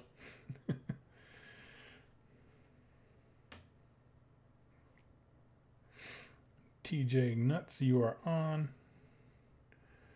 So, yeah, exactly. Pair her up with some Griff Chargers and she gets crazy mobility. Yeah, dude.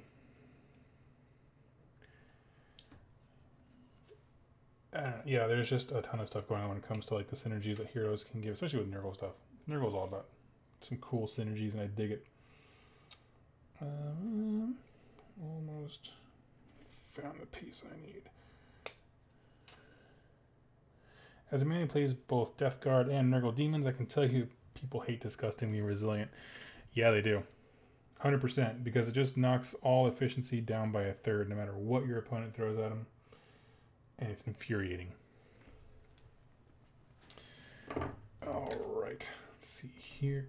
Right now, folks, if you're just joining us, because like it looked like 8 people just popped on, we're talking all about Age of Sigmar Skirmish, and I was explaining why I'm not a huge fan of it, just because some of the combos and stuff get pretty flippin' wonky.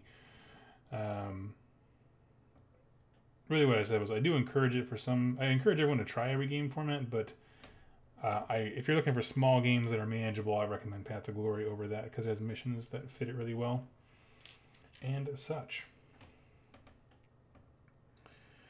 So let's move on to something else here. Let's see.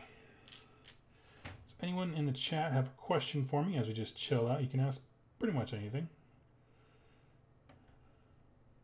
Pretty open book like. Hey Doug, sorry if I missed you already talk about it, but do you think Slaves to Darkness will get new models when Dark Oath drops, or do you think it'll be more like a Beast of Chaos release? Good question. Me and Jack go back and forth about this, Jack from Rolling Ones. He seems pretty well in the camp that it's going to be an entirely new faction, which I'm not opposed to. The models look different enough from some other stuff that they could theoretically be their own thing.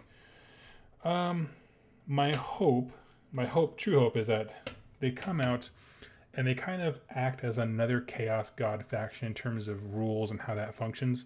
So like Dark Oath is just a keyword that Slaves to Darkness can also take now. And maybe they'll reprint the Slaves to Darkness War Scrolls to kind of add that in, because it's a very specific ability that lets them take an extra keyword. That'd be kind of cool.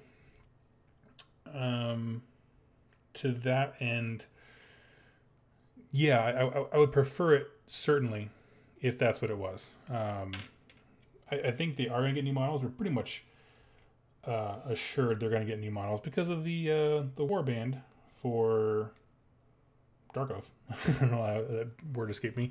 But yeah, so we're kind of the Dark Oath fact that they're getting new models, period, is a good sign. As far as enough models to warrant being its own faction, you don't really actually, if you're also including Slaves to Darkness and reprinting the War Scroll to add them, you don't really need a ton of new models, to be honest. You could add some cool stuff, but if you're adding those in very purposefully to make them a part of it, you don't need a whole lot. I'm just halfway through the War Queen short story novella thing that I'm going to be reviewing next week, and I gotta tell you, like, her chariot is pulled by 2 colossal wolves, which sounds like the most crazy awesome thing ever. And I would love that as a model, so I don't know. This is actually one of the few rare occasions where Games Workshop has put lore out about a faction before really any details of what it's going to be. We've had hints about other stuff before it came out, but like, this is a book about a War Queen, a Dark Oath unit. So like, it's kind of new territory. So I'm not sure. I'm not sure how much of that book, as I'm reading it, I should be expecting those things. Generally speaking, in the book, however, it sticks to barbarian-like marauder types. Very lightly armored, covered in furs, which also, furs and armor kind of describes the current Chaos Warrior look. So I think they would blend right in. So to answer your question, to surmise, I do think there are going to be new models, and I really do hope that they rewrite it so that the basic Slaves to Darkness can be a part of that army. In game systems past, they always had like an undivided option, and that's Dark Oath would, I think, take the place of that, because it's functionally the same thing. And let's see here. Sorry, itchy nose. I'm missing a bunch of comments. Let's see here. No, Evans, there's few things in life as satisfying as watching a unit of nerdlings tie up a Stormcast unit for 3 turns. Yep. Yep,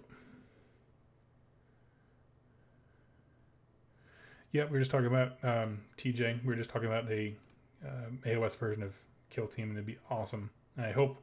I mean, I think the Kill Team release they've had has been wildly successful, and I really do hope they take that into consideration. And honestly, I just want Mordheim back. Like, that's not actually true. I want a Mordheim-esque game. I want Kill Team for AOS. Because Kill Team is much more scaled down than, say, Necromunda. So I take that back. I retract that statement. Let's see. Tabletop experience. So, Doug, I'm curious, how do you tend to go about purchasing models? Do you buy things new in box? Do you prefer to shop online in purchase used models? And if so, where do you look? I'm kind of all over the place. I really do believe in supporting my local store. I really like my local store, GW store owner, Matt. He's a great guy, friend of the show. He's helped out with, like, he had an old Forge World book, like the Monster Arcana, and helped out with the channel a while ago. He got me hooked on orcs and just been a really great supporter. So I love supporting him. Beyond that, honestly, I just do that or I trade for stuff. And I trade a lot of things. That's pretty much it. I don't have a lot more of an answer for you. But, I mean, truthfully, like, most of the stuff I've owned for a while, and it's just been sitting there, and I've just recently been like, I need to paint this crap and get this stuff moved. So, that's why it might seem like I buy a lot of things. I actually don't. I've just already always owned it. Let's see here. Yeah, it goes up here.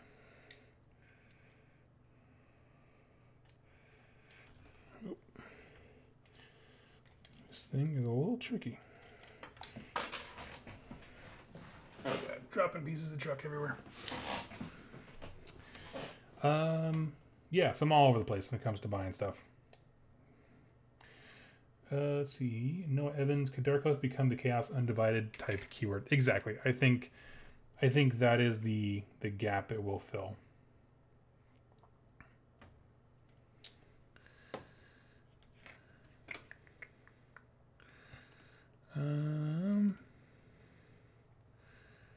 Coin Miniatures, there are websites that can give you discounts when you're buying stuff. I mean, maybe if a website reached out to me and was like, hey, will you, like, pimp our channel and we'll help you out with affording things, I might. I don't know. I don't know what I would do. Cause I don't know. I like not having to worry about people not pimping out other people's stores.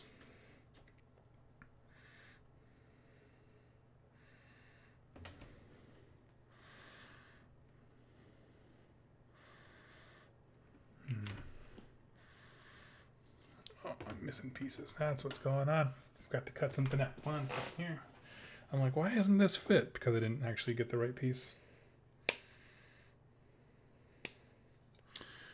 Let's see here. One thing that's interesting, we're talking a little bit about, some of the people in the chat are chatting about AOS Kill Team variants. One thing that's interesting is that in AOS lore, demons are much more stable and able to exist outside of the warp or realm of chaos. They can function independently, stuff like that. So you could thematically have a demon kill team, whereas in 40k, the lore is that the further they get away from like a hole or rift to the warp, they tend to dissipate, which is really cool. So I would love to have a demon's kill team.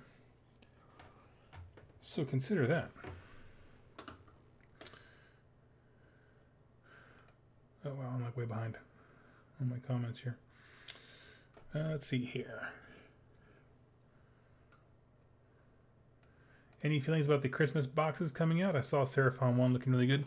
I might actually do like a real review of those boxes. Because they are pretty darn cool, aren't they? I do kind of dig that. As far as, like, I mean, obvious thoughts are just like, yeah, do it.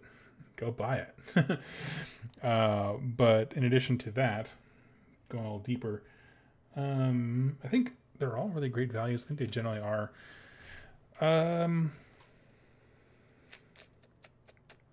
I can't think of one that really stands out as being a bad deal. I mean, generally they're not because there's like a discount and a savings and things like that. But yeah, no.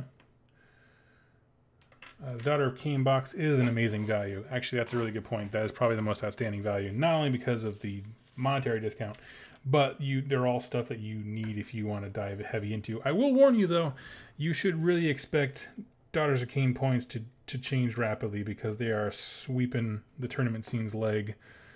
So don't get too emotionally attached to the way the army functions right now. That would be my suggestion. You can do whatever you like, but I don't know, man. They're doing great. They're great guys over at Warhammer Weekly. They both built very thematic, I will say, very thematic Daughters of Cain army, and we're still able to like hose competition at Holy Havoc. This is the part that I hate, where you have a little foot on a gas pedal that you're trying to get in the right place. And you own a YouTube channel, but you look like a buffoon while you try to get it into place. And you just kind of look like you never built a model before in your entire life.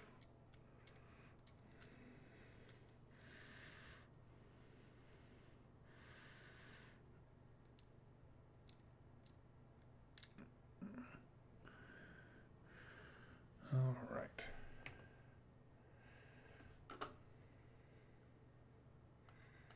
Probably going to break and get both the Slaves and Seraphon box. They're both super good. I mean, they're very different armies. Depending on what you're looking to do with your hobby. Like, they're vastly different. But they're both very cool. I will add that.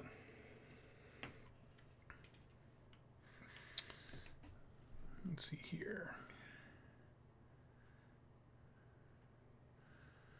TJ just got most of my Death Watch built and am waiting for some magnets to come so I can magnetize the weapons on these guys for variety. Yeah, dude, that's an army that screams for magnets. Them and, well, I guess Tau more in 40k when they have the suits and stuff like that. But so there's just some armies that are just like, your value goes up exponentially when you start magnetizing stuff. It's ridiculous. Let's see here. Death Guard Battle Force looks great for sure. Picking that up. I agree with you. So they said they wish there was a Beast of Chaos one. I will absolutely agree with that. I feel like that was kind of a missed opportunity to really promote that book with all the hype that it had. You know, because like some of those kits, I just feel like they have to have a bajillion Gorgons just sitting around, or whatever they're called, just like collecting dust. Even though they have a whole bunch of them in the Star Collecting box, like they were printing those things for so long.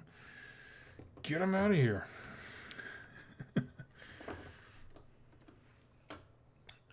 Noah says he really wants to paint dinosaurs. That's always my draw with Seraphon too.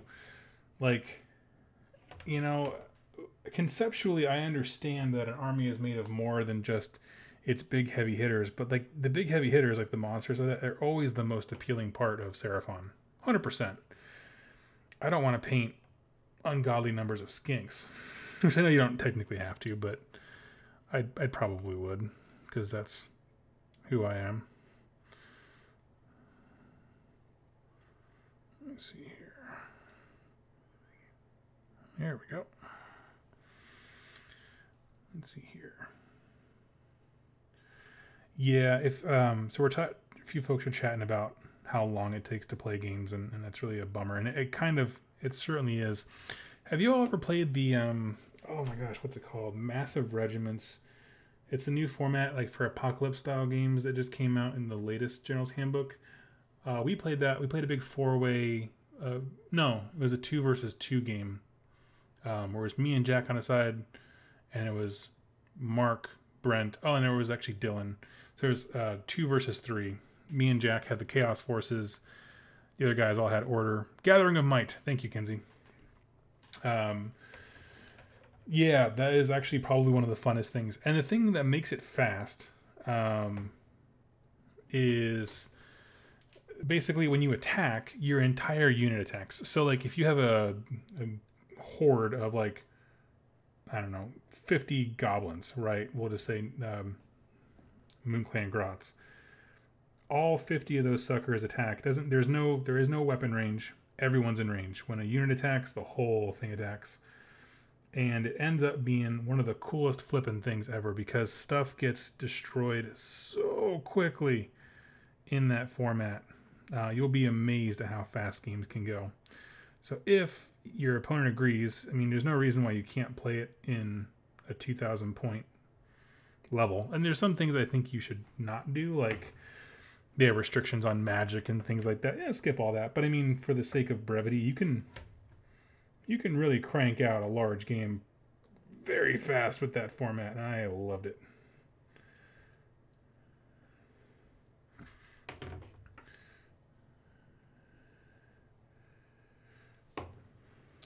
Let's see here. Let's see. Calling miniatures, didn't you go home because the game was for so long? That was really fun to watch, but I kind of got lost what's going on. It's very easy to get lost what's going on. And to answer your question, I went home because my entire army got annihilated by Stormcast and Sylvaneth, and I had to get up early for something the next day. So yes, I did go home, but I definitely stayed around for the bulk of it, and I had an absolute blast. Bloodbath. In a word, bloodbath.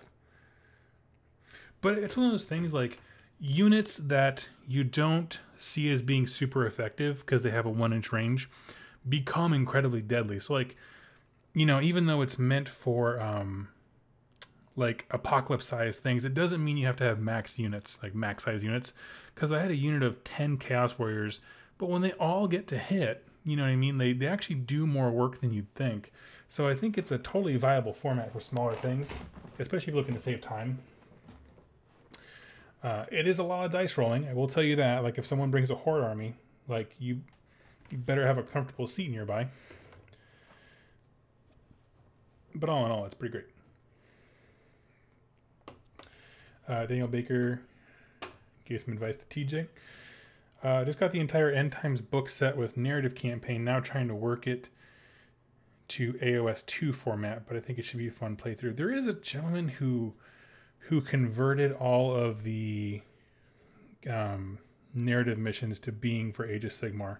I don't think it's necessarily for AOS 2, but I cannot think of the name of the dude who did that. But yeah, it's out there. Because he was on several podcasts for it because people got super pumped that he did that. I was one of them. I thought it was awesome. I remember when AOS first dropped, there were a lot of folks who were just like, I love the game system, really don't like the realms, so I'm just going to play Age of Sigmar rules in the old world. And it's like, you know what? More power to you, dude. If you like that, go for it.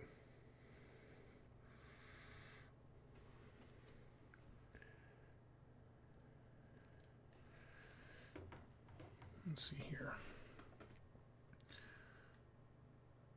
Apparently the Skeleton Legions of Nagash are nasty in that format. They are nasty in literally every format. They're rough to beat against, just because of how brutally effective bringing models back to life is.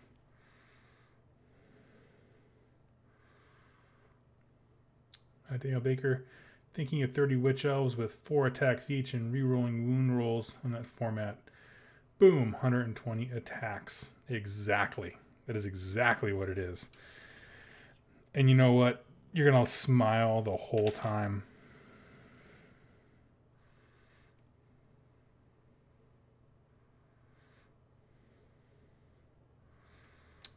Let's see here. Got just gluing a dude's arm on here.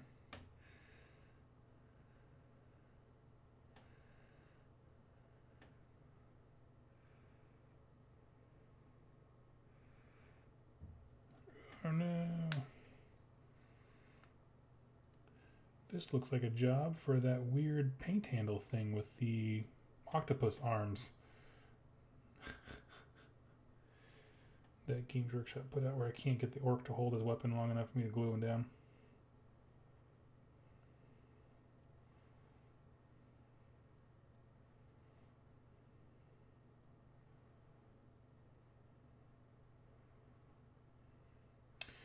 Let's see here.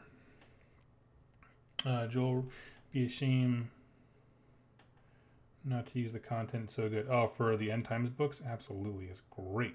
Great books.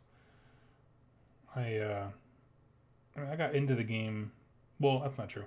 So I played Fantasy Battles when I was really, really young for a little while, and then I got out of it just because it was a little too pricey for me when I was way young. And then when I was getting back into it, it was like maybe 2 months before End Time stuff started dropping. And of course, like, the world was falling to some people, but I loved it. It was a great, I don't know, entry point for me. Which I know sounds funny. You can get started in the End Times, but it just kind of was what it was.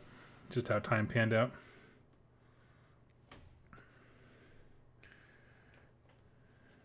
Let's see.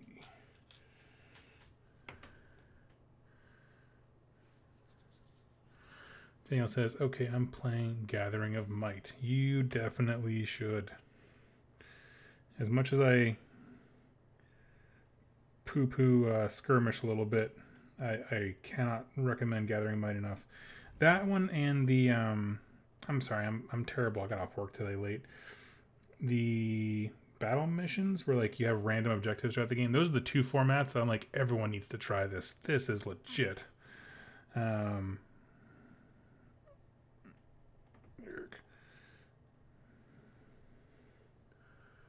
See here.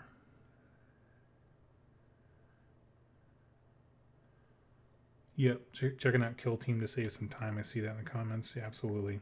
It's pretty great for that, actually. I played, I think I played a game in like 45 minutes. That was my first game, so that was actually not super bad. I was pretty pumped about it.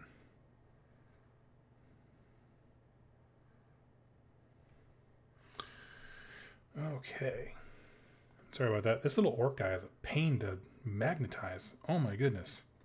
Just didn't want to get his arm in the right socket. That's why I was kind of quiet there for a little bit.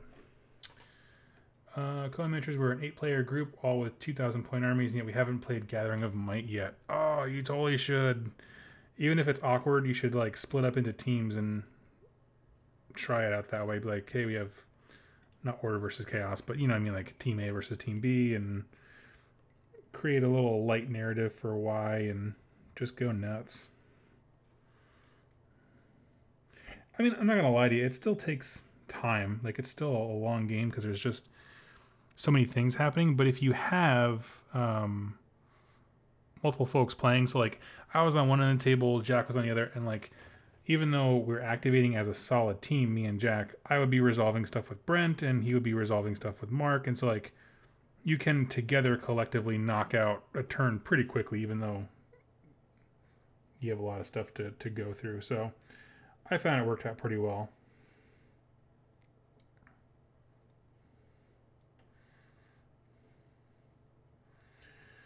This orc boy is going to be the death of me.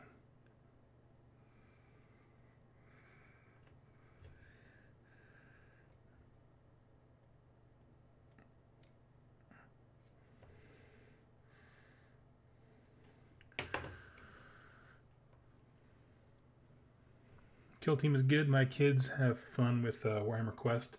Thinking Blackstone Fortress might be a Christmas gift. Yeah, you know, I haven't really explored mine yet. I'll be honest. It wasn't something I was super expecting when they announced they were sending it to me. And the reason just simply is because I was in the middle of moving, and it was very last minute in terms of, like, we got more notice with the Speed Freak stuff. But yeah, it looks super interesting. Like, it just looks like a cool game.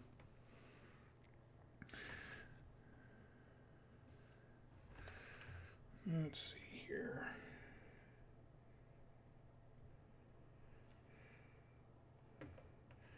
Just gotta glue the heck out of every square inch of this orc boy to get him to pin down. Finally got him in place. Okay.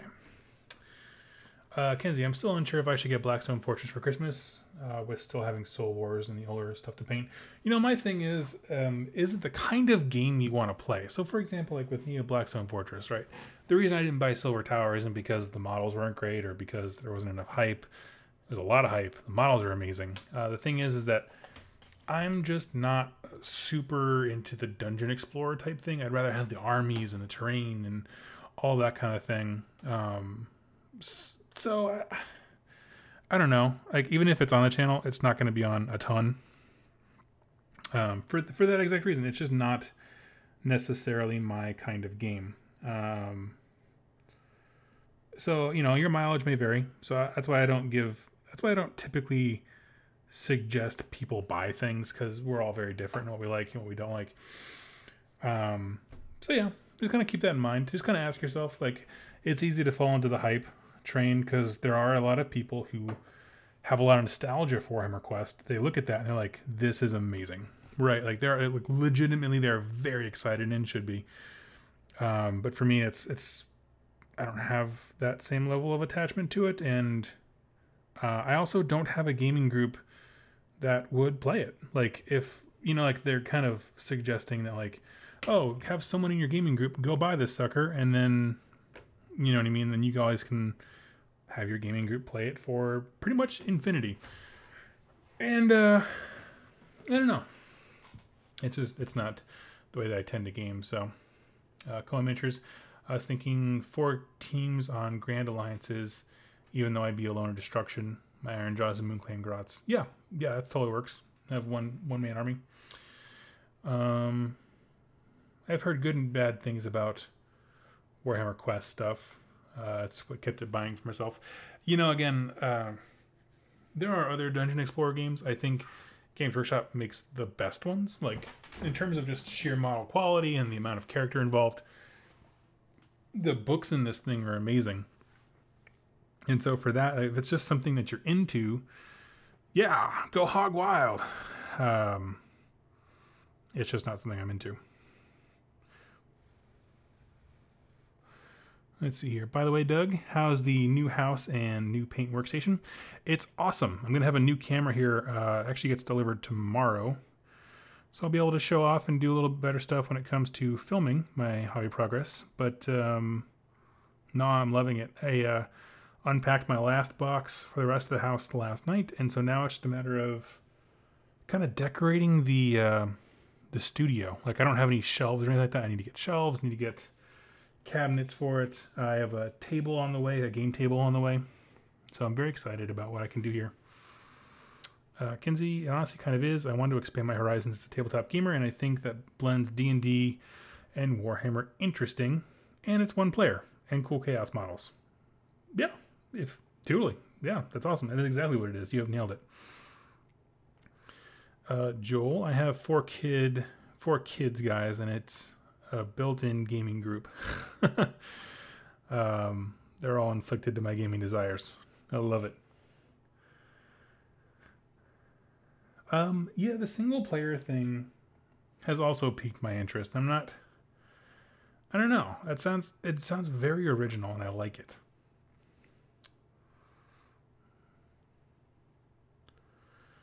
Let's see here. I still want to see if this thing fits in here. No, it doesn't fit anymore. Okay, that's fine. Okay, what is left for this truck? I don't like the big ramp things on the sides. So I'm going to skip those.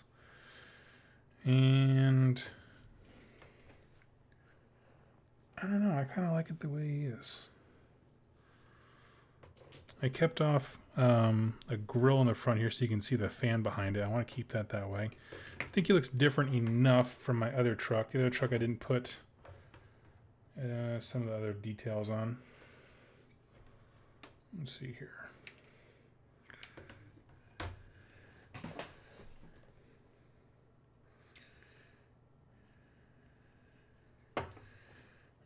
Okay. Yeah, I think the one player aspect I think is a big selling point for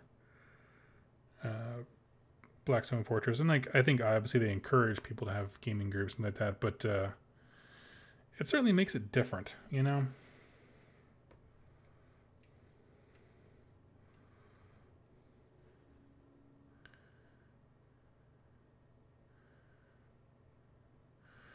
I keep trying to get my wife to play Warhammer. Best I can get is Quest out of her also. Totally. And that's actually a really great...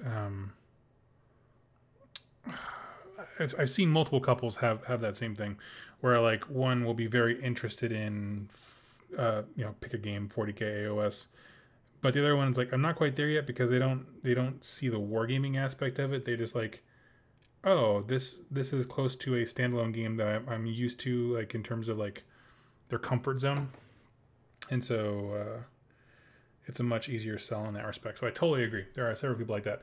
For example, Jess, for the longest time, wanted nothing to do with my games. I played a lot of War Machine Hordes when we first got married. She just thought that was too complex. Never. But we were walking through Barnes & Noble. Actually, that's not true. I was at Adepticon one year, and I was there the year that X-Wing came out, Star Wars X-Wing. And so I picked it up, and that was the first technically miniatures game that she would ever play with me, because it was just that right level of like, this seems simple enough and it's very inviting and it's a format that I like in terms of it's kind of board gamey a little bit. And so that was, obviously she didn't jump in and become a hardcore wargamer right away, but it was definitely that it met her in the middle. You know what I mean? Like she needed to be met. And so I think for that aspect, if you have a spouse or a significant other that is a gamer, and isn't into miniature wargaming but is into other games, that is definitely a good, middle ground, I guess you could say.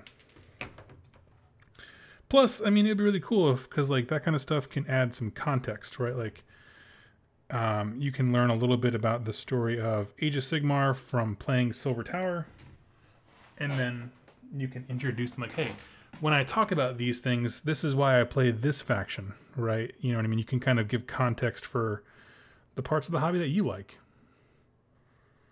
I think that's awesome.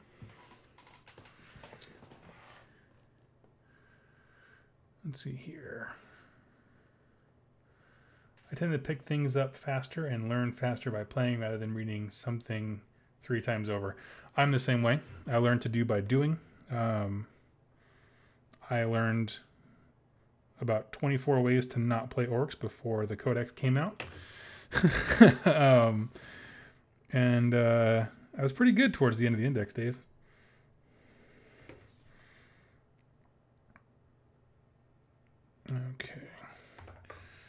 Okay, first truck is done.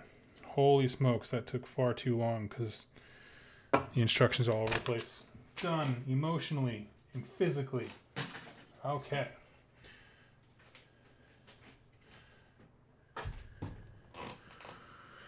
Daniel says, if I didn't have games of AOS with other people or gaming groups, I wouldn't see other people outside of work, I think. I'm kind of the same way. I tend to be very quiet and stay home. And so this is definitely a social outlet for me.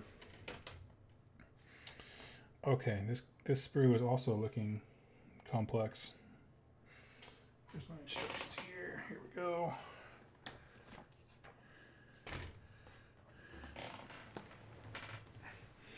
Got some warnings there about little Warhammerettes, little children getting into the wargaming. That's awesome.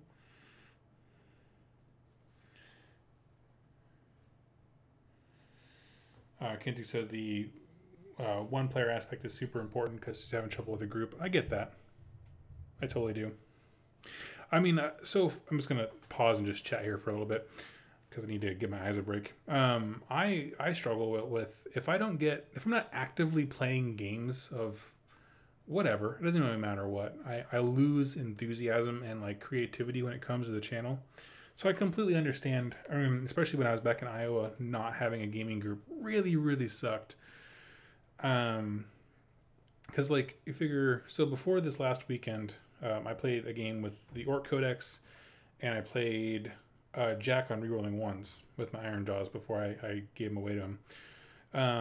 I was just in a real funk, and you lose sight of why you love these things until you get out and interact with people and play them. And so I was definitely in that kind of weird headspace, and I get that. I feel for you if you don't have a lot of people. So, I mean, in that case, like having a one-player thing to be able to do is super cool, and I would encourage that. If you think that's going to kind of keep your hobby mojo going, like just go for it, I would say. And it's kind of the one thing that keeps me from getting rid of not getting rid of, that's definitely the wrong wording, of ever trading away stuff from the Blackstone Fortress box they gave me. It's like, what if I just need to roll some dice? So I'm looking at it, I'm like, you know, it's not my kind of game, but also it's a game that I could play by myself, and that's kind of cool. Because it's, you know, me versus the world type stuff. So, I don't know. I'm going to hold on to it for a while. Obviously, I'm not getting rid of it before release date because that would be a terrible idea. But I do like it, and I want to explore it a bit. Definitely do a more formal review for it. Because, again, if you didn't know, like me and a lot of podcasters, we were sent the box and it arrived the same day that they lifted the embargo. So there was no time to prepare a review.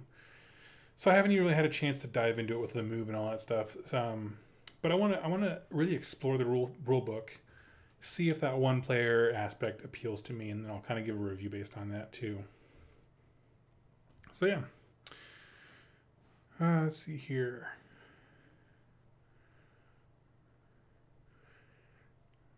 TJ agreed. I have one, maybe two other guys who play Warhammer. I find that I have a lot of interest, but as I watch things like YouTube and reading other books, I find that all of a sudden it has me wanting to build or paint. Exactly, yeah. Doing the hobby makes you want to do the hobby. It's awesome. Cohen Miniatures, wait, are you done with your Iron Jaws? What faction are you doing instead then? So, yeah, this is actually something brought up. Oh, sorry, I'm getting back up into my position to start hobbying again. I do not have the Iron Jaws anymore. I sold them off to Jack at Rerolling One, so you'll still see them because I do a lot of stuff with that channel. I don't have anything else. I kind of use the funds to buy a gaming table and some other stuff. I just realized that I would really rather prefer playing my Slaves to Darkness. I love them so much. And so, yeah. I have a Chaos Army. I want to invest heavily in outfitting that. I'm kind of in a waiting pattern to see what happens with the Dark Oath. If it's its own thing, or if they come out and... almost bumped the mic there. If they're their own thing, or they come out and they offer something completely unique, or it works just seamlessly with Slaves to Darkness. I'm not quite sure. But, yeah, we'll see. Kinsey, writing lore for my factions and coming up with stories helps me keep jiving.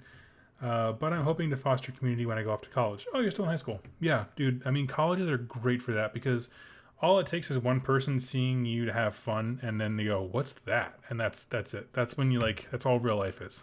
Let's see here.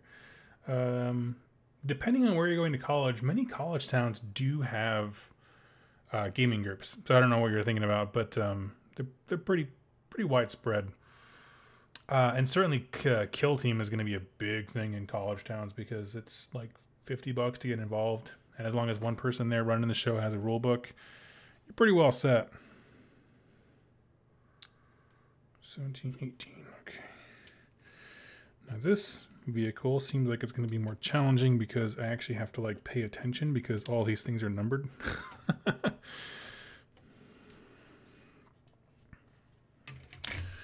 Let's see here, 17, 18, perfect. Let's see here. TJ says, I recently started making small terrain features since I don't have any models to build or paint at the moment, and it sparked a new interest and passion I never knew I had. Exactly. Experimenting with things is always fun. I always encourage it for that exact reason. You never know what you're going to like. Oh, geez.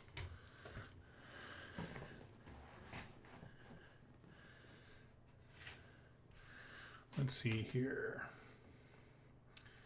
There's a St. Celestine and Iazuros model on the last chance in store section of GW. And it gets me twitching to do some ambitious conversion. Do it. Zoo King just finished the 10 Gores. Went with the shields. It looked great. Reading up on all the command traits, and I already got some ideas rolling. Yeah, dude, it's a book full of ideas and inspiration in terms of how to make synergies and stuff work. Super suggest that. Joel, my play group is becoming my 4 brother-in-laws and kids. Teach both of them through narrative play since local shop closed. Next shop is 15 minutes away. Whew. I supply all the armies. Well, you are doing the Lord's work.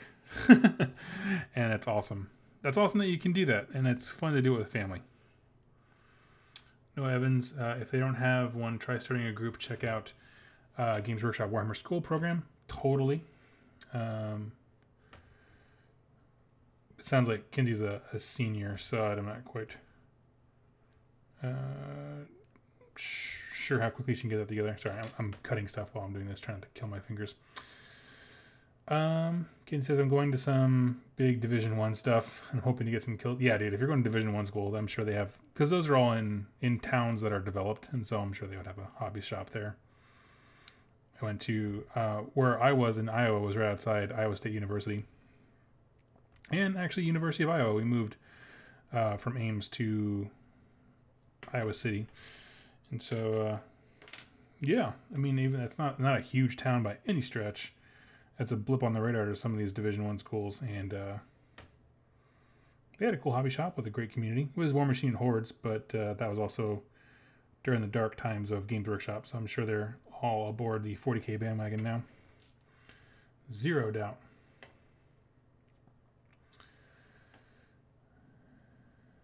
Let's see here.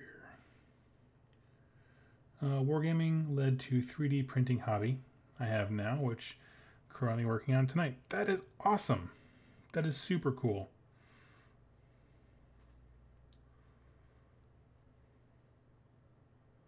Let's see here. Noah's right. Sorry, Kinsey, I actually did start a tabletop group in my school.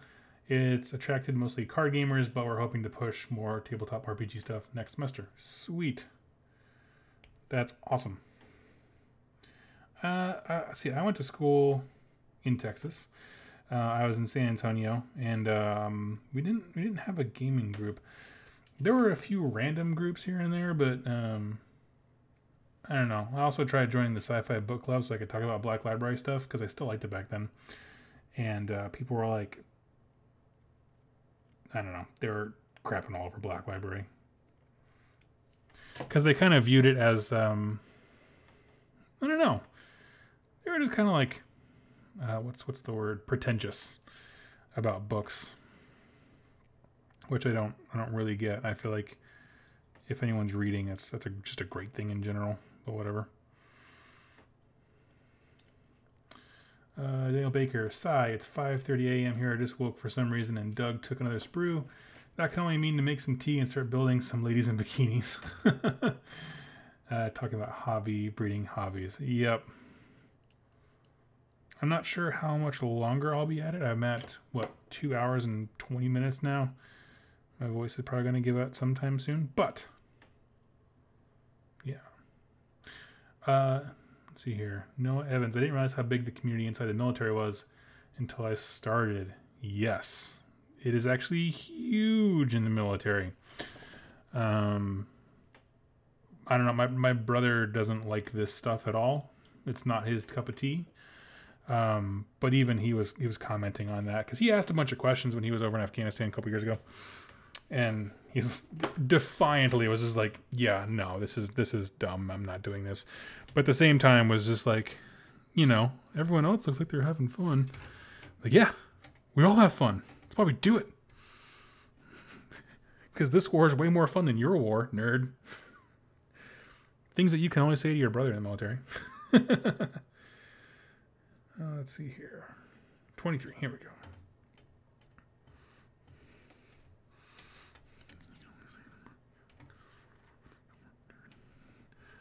Let's see here. Joel, Black Library is viewed like male version of romance novels, I think. Kind of. Maybe that's it. The way someone said it to me was like, it's because Games Workshop owns the game company, obviously the gaming arm, and also the publishing house. It's like the equivalent of self-publishing, which is to say, if you have enough money, you can make whatever kind of book you want. It's not respected because some other outside entity did not validate it by publishing it, which I think is a crock of garbage. But that also shows my not understanding of the publication world. But then again, you know, these are high school nobodies in San Antonio, Texas, so what did they know either? So I'll admit that I was dumb if we all admit that we're all dumb.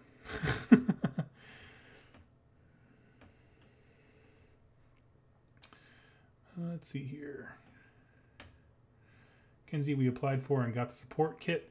However, there's only one person that was really attracted to painting. I think I'm building a First Strike to get people to learn the game soon. That's a great way. First Strike's a great set to do that with. Coulter, yes, I'm glad you're still streaming. Hey, everybody. Awesome. Hello.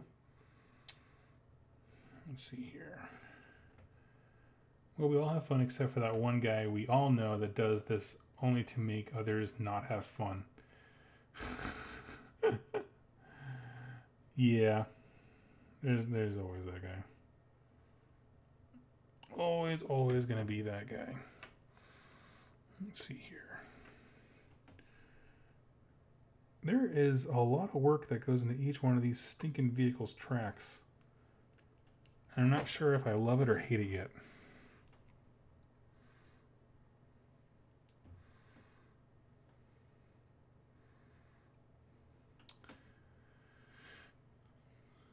Let's see here. First Strike is also a great kill team set. Totally.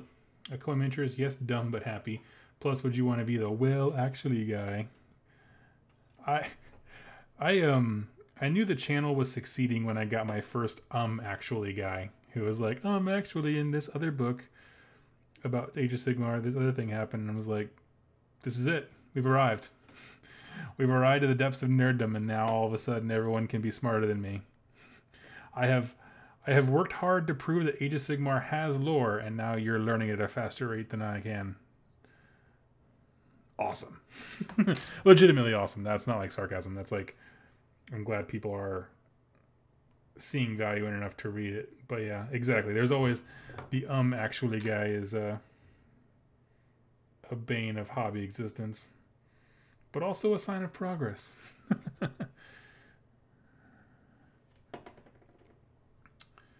Let's see here. Got my First Strike kit and plan on using the Plague Marines and Poxwalkers to make a kill team. Perfect. Yeah, that was actually... So before I was offered the Orcs, I really was strongly considering doing... what do you call it? Oh, wait. This looks... I'm missing a piece. I lost a piece. But yeah, I was strongly considering getting the First Strike box to do some stuff like that.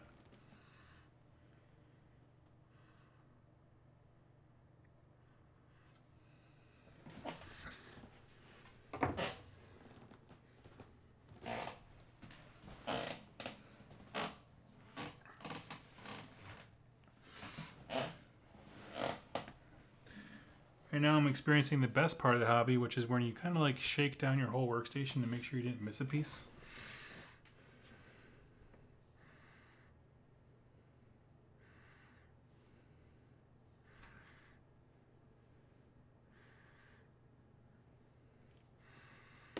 Yeah, okay.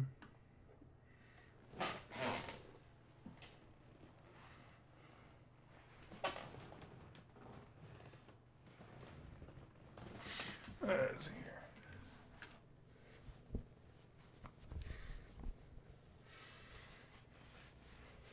Okay. So just in the seat and junk. Let's see here. I can always find myself being like a backseat DM and or rules lawyer when I play D&D with folks or just any game. Yeah, I mean, it depends. Like, that isn't necessarily a negative thing. I think a good DM will keep the game in line. Then again, I've never played D&D, but I've watched many times and my family plays it quite a bit. So I just, but yeah, ultimately you need someone who is going to like take responsibility for the success of everything, because it's a lot of coordination to do all that kind of stuff.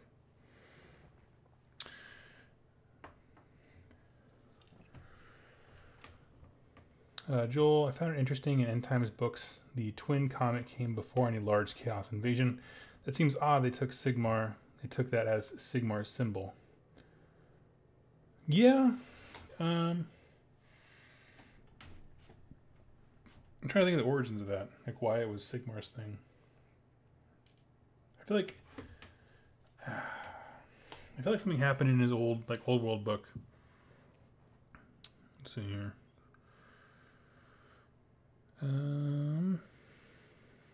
TJ, I only want the rules to be right when they are used against me.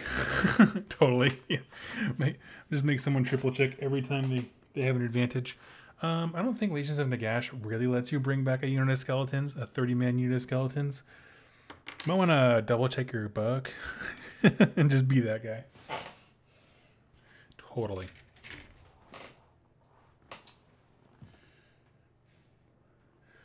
What else we got going on? Doug, this kicks ass. I'm just sitting and chilling. There's gonna be a lot of these videos where I'm just chilling out, chatting.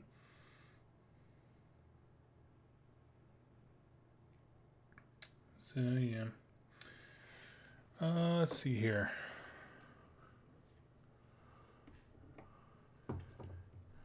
$11 p.m. in Nashville. Yeah, dude, get some rest.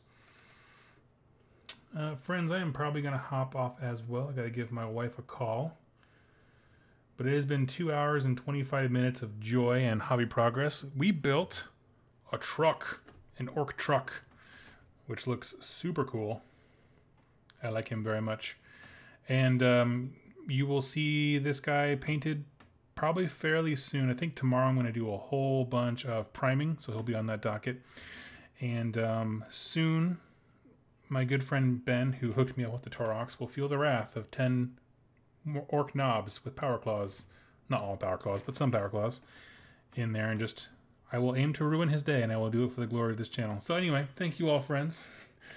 And like I said, I'm going to be doing these quite a bit. Like, this is just an easy setup to just do stuff and chat and talk to myself. So if you like it, that's awesome. Let me know.